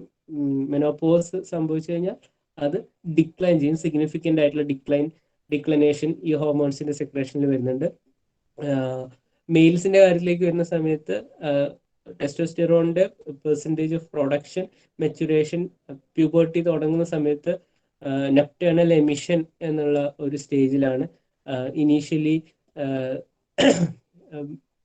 ടെസ്റ്റിസിൽ നിന്ന് ഹോർമോൺസ് സെക്രീറ്റ് ചെയ്യപ്പെടുകയും അത് ജേം സെൽസ്, സ്പേം എന്നുള്ള രീതിയിലുള്ള മെയിൽ ജേം സെൽസിന്റെ പ്രൊഡക്ഷനിലേക്ക് ലീഡ് ചെയ്യുകയും അത് സെക്രീറ്റ് ചെയ്യപ്പെടുകയും ചെയ്യുന്ന ഒരു സിറ്റുവേഷനാണ് നക്ടേണൽ എമിഷൻ എന്നറിയപ്പെടുന്നത്. അതിന്റെ ഭാഗമായിട്ട് അതിന്റെ ജെനിറ്റൽ ഓർഗൻസിന്റെ മെയിൽ ഫീമെയിൽ ജെനിറ്റൽ ഓർഗൻസിലെ ഹെയർ ഗ്രോത്ത്, അതിന്റെ സൈസിലുള്ള ഗ്രോത്ത്, അതിന്റെ മെച്ചുറേഷൻ, അതുമായിട്ട് ബന്ധപ്പെട്ടിട്ടുള്ള ധാരാളം സെക്കൻഡറി ഡെവലപ്മെന്റ്സുകൾ നടക്കുന്നുണ്ട്. ഇന്റേണൽ ആയിട്ടുള്ള ഓർഗൻ ഡെവലപ്മെന്റ്, ഇപ്പൊ ഫീമെയിൽസിൽ പറയുകയാണെങ്കിൽ സെക്സ് സെൽസ് അല്ലെങ്കിൽ ജെർമിനൽ സെൽസ് ബൈ ബർത്ത് തന്നെ ഫീമെയിൽസിന്റെ ഓവറിയിൽ ഡിപ്പോസിറ്റ് ചെയ്യപ്പെടുന്നുണ്ട്. അല്ലെങ്കിൽ ജനറ്റിക് ഒരു ക്രോമസോമൽ ലെവലിൽ തന്നെ ഇത്തരത്തിലുള്ള ഇൻഫോർമേഷൻസ് ക്യാരി ചെയ്യപ്പെടുന്നതുകൊണ്ട് ജനറ്റിക്കലി പ്രീ ഡിപ്പോസിറ്റ് ചെയ്യപ്പെട്ടിട്ടുള്ള ഒരു സൈഗോട്ട് ആയിരിക്കുന്ന സമയത്ത് തന്നെ ആ ഒരു സൈഗോട്ട് അല്ലെങ്കിൽ ഒരു പ്രീനേറ്റൽ സ്റ്റേജിൽ തന്നെ അമ്മയുടെ ഗർഭപാത്രത്തിൽ ഇരിക്കുന്ന സമയത്ത് തന്നെ പെൺകുട്ടികളിൽ ഓവറിയിൽ ഓവുലേഷന് ആവശ്യമായിട്ടുള്ള എഗ് സെൽസിന്റെ പ്രസൻസ് നമുക്ക് കാണാൻ സാധിക്കുന്നുണ്ട്. അതൊരു limited number of egg cells ആണ് ഫീമെയിൽസിൽ ഉള്ളത്. മെയിലിലാണെങ്കിൽ infinite number of sperm cells ആണുള്ളത്. ഫെർട്ടിലൈസേഷന്റെ ഭാഗമായിട്ട് അതിന്റെ ഡീറ്റെയിൽസിലേക്ക് ആ ഒരു ചാപ്റ്ററിലായിരിക്കും നമ്മൾ അത്തരത്തിലുള്ള ഡീറ്റെയിൽസിലേക്ക് പോകുന്നത്. ദെൻ ഈ എഗ് സെൽസ് ബൈ ബർത്ത് തന്നെ ഫീമെയിൽ ബോഡിയിൽ ഉണ്ടെങ്കിലും അത് ഓവുലേഷനിലേക്ക് ലീഡ് ചെയ്യപ്പെടുന്നത് അത് നമ്മളുടെ ഏജ്, പ്യൂബർട്ടി എന്നുള്ള ഏജിലേക്ക് എത്തുമ്പോഴാണ് അത് സെക്രീറ്റ് ചെയ്യപ്പെടുന്നത്. വളരെ സിസ്റ്റമാറ്റിക് ആയിട്ടുള്ള ഒരു പ്രോസസ്സിങ്ങിലൂടെയാണ് ഈ ഹോർമോണൽ സെക്രീഷൻസ് നടക്കുന്നത്. ഡിഫറെൻ്റ് ആയിട്ടുള്ള പാറ്റേൺസിൽ, ഡിഫറെൻ്റ് ആയിട്ടുള്ള ടൈമിങ്ങിൽ, ഡിഫറെൻ്റ് ആയിട്ടുള്ള പെർസെൻറ്റേജ് ഓഫ് ഗ്രോത്ത് ആണ് അതിൽ ഉണ്ടാവുന്നത്. ദെൻ അതുമായിട്ട് ബന്ധപ്പെട്ട 2-3 പോസിബിലിറ്റീസ് ആണ് പറഞ്ഞത്. സൈക്കോളജിക്കൽ ആയിട്ടുള്ള ഏറ്റവും പ്രധാനപ്പെട്ട ഒരു സിഗ്നിഫിക്കൻസ് എന്ന് പറഞ്ഞാൽ ഏർലി മെച്യൂരിറ്റിയോ ലേറ്റ് മെച്യൂരിറ്റിയോ ഉണ്ടാവുന്നതിൻ്റെ ഭാഗമായിട്ട് സോഷ്യൽ ഏലിയനേഷൻ അല്ലെങ്കിൽ സോഷ്യലി ഐസൊലേറ്റഡ് ആയി പോവുക, മാർജിനലൈസ് ചെയ്യപ്പെടുക എന്നുള്ള സിറ്റുവേഷൻസ് ഉണ്ടാവും. ഒരു കുട്ടി ഒരു 8ാം ക്ലാസ് ഒക്കെ ആയിട്ടും ഒരു സെക്കൻഡറി സെക്ഷൽ ക്യാരക്ടേഴ്സ് കാണിച്ചു തുടങ്ങിയിട്ടില്ല എന്നുണ്ടെങ്കിൽ പിയർ ഗ്രൂപ്പിന്റെ ഇടയിൽ പിയർ പ്രഷർ, പിയറിന്റെ ഇടയിൽ ഒറ്റപ്പെട്ടു പോകുന്നൊരവസ്ഥ, പിയർ കമ്മ്യൂണിക്കേഷൻസിൽ ആക്സെപ്റ്റ് ചെയ്യപ്പെടാത്തൊരവസ്ഥ, സെൽഫ് റെസ്പെക്റ്റിനെ തന്നെ ബാധിക്കുന്ന ഒരു സിറ്റുവേഷൻ അവിടെ വരുന്നുണ്ട്. ഏർലി മെച്യൂരിറ്റിയുടെ ഭാഗമായിട്ടാണെങ്കിൽ ഒരു ബോസി നേച്ചർ അവിടെ വരാൻ സാധ്യതയുണ്ട്. അവിടെയും ഏലിനേറ്റ് ചെയ്യപ്പെടാനുള്ള സാധ്യതയുണ്ട്. ഒരു 5ാം ക്ലാസ്സിൽ പഠിക്കുന്ന സമയത്ത് തന്നെ, അല്ലെങ്കിൽ ഈ ഒരു കാലഘട്ടത്തിൽ ആ ഒരു ഏജ് പറയുന്നതിന് വലിയ പ്രാധാന്യമില്ല, ഒരു അൺഎക്സ്പെക്റ്റഡ് ഏജിൽ തന്നെ, ഒരു ലോവർ ഏജിൽ തന്നെ സെക്കൻഡറി സെക്ഷൽ ക്യാരക്ടേഴ്സ് എക്സിബിറ്റ് ചെയ്യുകയും ആ രീതിയിലുള്ള ഇത് ബയോളജിക്കൽ ആയിട്ടുള്ള ഒരു കാര്യം മാത്രമല്ല, സൈക്കോളജിക്കൽ ആയിട്ടുള്ള ഇമ്പാക്റ്റുകൾ ധാരാളമായിട്ടുണ്ട്. ഓപ്പോസിറ്റ് സെക്സിനോട് അട്രാക്ഷൻ തോന്നുക എന്നൊക്കെയുള്ളതാണ് ഈ മെച്ചുറേഷന്റെ ഭാഗമായിട്ടുള്ള സെക്കൻഡറി സൈക്കോളജിക്കൽ ആയിട്ടുള്ള ഇമ്പാക്റ്റുകൾ. സോ അവിടെ ഒരു ആക്സെപ്റ്റൻസിന്റെ ഒരു ഇഷ്യൂ വരുന്നുണ്ട്, സോഷ്യലി റിജക്റ്റ് ചെയ്യപ്പെടുന്നതിന്റെ ഇഷ്യൂ വരുന്നുണ്ട്, ഇനപ്രോപ്രിയേറ്റ് ആയിട്ടുള്ള മെച്ചുറേഷൻസ് എന്നുള്ള രീതിയിൽ ലേറ്റ് മെച്ചുറേഷനിൽ വരുന്ന സമയത്തും ഈ സെൽഫ് എസ്റ്റീമിനെ ബാധിക്കുന്ന ഐസൊലേറ്റ് ചെയ്യപ്പെടുന്ന സിറ്റുവേഷൻസ് അവിടെ വരുന്നുണ്ട്. അതുമായിട്ട് ബന്ധപ്പെട്ട തെറാപ്യൂട്ടിക് ആയിട്ടുള്ള ഹോർമോണൽ തെറാപ്പി പോലുള്ള സിറ്റുവേഷൻസ് തന്നെയാണ് അതിൽ ചെയ്യാനുള്ളത്. പലതരത്തിലുള്ള പാത്തോളജിക്കൽ കണ്ടീഷൻസ് ഈ ഓരോ ഹോർമോണുമായിട്ട് ബന്ധപ്പെട്ട്, ഓരോ ഗ്ലാൻഡുമായിട്ട് ബന്ധപ്പെട്ട് നമുക്ക് ഐഡന്റിഫൈ ചെയ്ത് വരുന്നുണ്ട്. വളരെ കോംപ്ലിക്കേറ്റഡ് ആയിട്ടുള്ള സിറ്റുവേഷൻസ് ആണ് ഈ ഹോർമോൺ പെർസെൻറ്റേജ് ഓഫ് ഹോർമോൺ സെക്രീഷനിൽ ചെറിയ വേരിയേഷൻസ് ഉണ്ടാകുമ്പോൾ തന്നെ സംഭവിക്കുന്നത്. അതിൽ വളരെ പ്രധാനപ്പെട്ട ചില കാര്യങ്ങൾ എന്ന് പറഞ്ഞു കഴിഞ്ഞാൽ പലപ്പോഴും സൈക്കോളജിക്കൽ ആയിട്ടുള്ള ഇമ്പാക്റ്റുകളും അതിലുണ്ടാവാം. ഇപ്പം തൈറോയിഡിന്റെ ഹൈപ്പർ തൈറോയിഡിസം, ഹൈപ്പോ തൈറോയിഡിസം എന്നൊക്കെയുള്ള സിറ്റുവേഷൻസ് വരുന്നുണ്ട്. അവിടെ ബയോളജിക്കൽ ആയിട്ടുള്ള ഇമ്പാക്റ്റുകൾ ഒരു വശത്ത് ഉണ്ടാവുകയും അതുമായിട്ട് ബന്ധപ്പെട്ട ഒരുപാട് പ്രോബ്ലംസ് ഉണ്ടാവുകയും ചെയ്യുന്നു. സെക്കൻഡറി ആയിട്ടുള്ള സൈക്കോളജിക്കൽ ചേഞ്ചസ്, ഇമോഷണാലിറ്റിയിലെ anger, behavioural frustrations, then thought disturbances, suicidal ideation വരെ എത്തുന്ന രീതിയിലുള്ള ഹോർമോണൽ കണ്ടീഷൻസ് ഉണ്ട്. ചില ഹോർമോൺസിന്റെ സെക്രീഷൻ ബ്ലഡിൽ കൂടി നിന്ന് കഴിഞ്ഞാൽ അത് തന്നെ ഇത്തരത്തിലുള്ള സൈക്കോളജിക്കൽ പാത്തോളജിക്കൽ കണ്ടീഷനിലേക്ക്, അബ്നോർമാലിറ്റിയിലേക്ക് ലീഡ് ചെയ്യപ്പെടും. സോ എപ്പോഴും ഇത്തരത്തിലൊരു ബയോളജിക്കൽ സ്ക്രീനിങ് നടത്താറുണ്ട്. സൈക്കോളജിക്കൽ ഇന്റർവെൻഷൻ, നമ്മളൊരു കൗൺസിലിംഗ് ഒക്കെ ചെയ്യുന്ന സമയത്ത് ഡയറക്റ്റ് ആയിട്ടുള്ള ഒരു കൗൺസിലിങ്ങിലേക്കൊന്നും പോകുന്നതിന് മുന്നേ പലപ്പോഴും നിർബന്ധമായിട്ടും ചെയ്യേണ്ട ഒരു അറ്റംപ്റ്റ് ആണ് മെഡിക്കൽ സ്ക്രീനിങ് എന്ന് പറഞ്ഞാൽ ബ്ലഡിലെ ഹോർമോൺസിൻ്റെയൊക്കെ ഹോർമോണിൻ്റെ ന്യൂറോ ട്രാൻസ്മിറ്റേഴ്സിന് നമ്മൾ ഓൾറെഡി പറഞ്ഞു. ന്യൂറോ ട്രാൻസ്മിറ്റേഴ്സ് ബ്രെയിനിന്റെ ന്യൂറോണൽ ട്രാൻസ്മിഷന്റെ ഇടയിൽ ഉള്ളതാണെങ്കിൽ ഇത് whole body chemical situations manage ചെയ്യപ്പെടുന്ന ഒരു കെമിക്കലാണ് ഹോർമോൺസ് എന്ന് പറയുന്നത്. ഹോർമോൺസ് ഡയറക്റ്റ് ബ്ലഡിലേക്കാണ് സെക്രീറ്റ് ചെയ്യപ്പെടുന്നത്. സോ അത് ശരീരത്തിലെ മിക്കവാറും എല്ലാ സ്ഥലത്തും എത്തുന്നുണ്ട്. സ്പെസിഫിക് ആയിട്ടുള്ള റീജിയനിൽ അതൊരു ലോക്ക് ആൻഡ് കീ മെത്തേഡിലാണ് ആക്ടിവേറ്റ് ചെയ്യപ്പെടുന്നത്. അതിന് പലതരത്തിലുള്ള മെക്കാനിസംസ് ഇവോൾവ് ചെയ്യപ്പെട്ടിട്ടുണ്ട്. അതിൻ്റെ ഡീറ്റെയിൽസ് നിങ്ങൾ ജസ്റ്റ് ഒന്ന് ഹോർമോൺസിന്റെ പേര് ഒന്ന് പഠിക്കുക, അതിൻ്റെ പൊസിഷനും ഒന്ന് പഠിക്കുക. അതുമായിട്ട് ബന്ധപ്പെട്ട ബാക്കി കാര്യങ്ങൾ നമുക്ക് കുറേ ഡീറ്റെയിൽ ആയിട്ട് പറയാനുണ്ട്. ദെൻ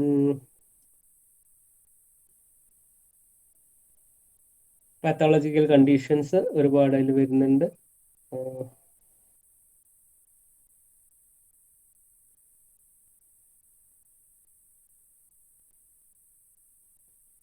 ഓക്കെ,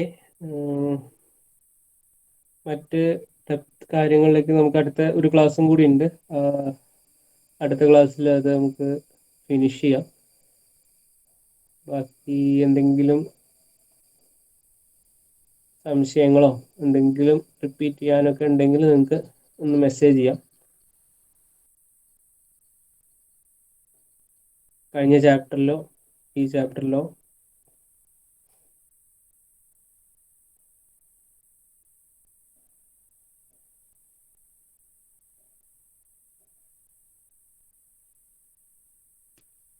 ബ്രെയിൻ ലാറ്ററലൈസേഷനിലോ ഏതെങ്കിലും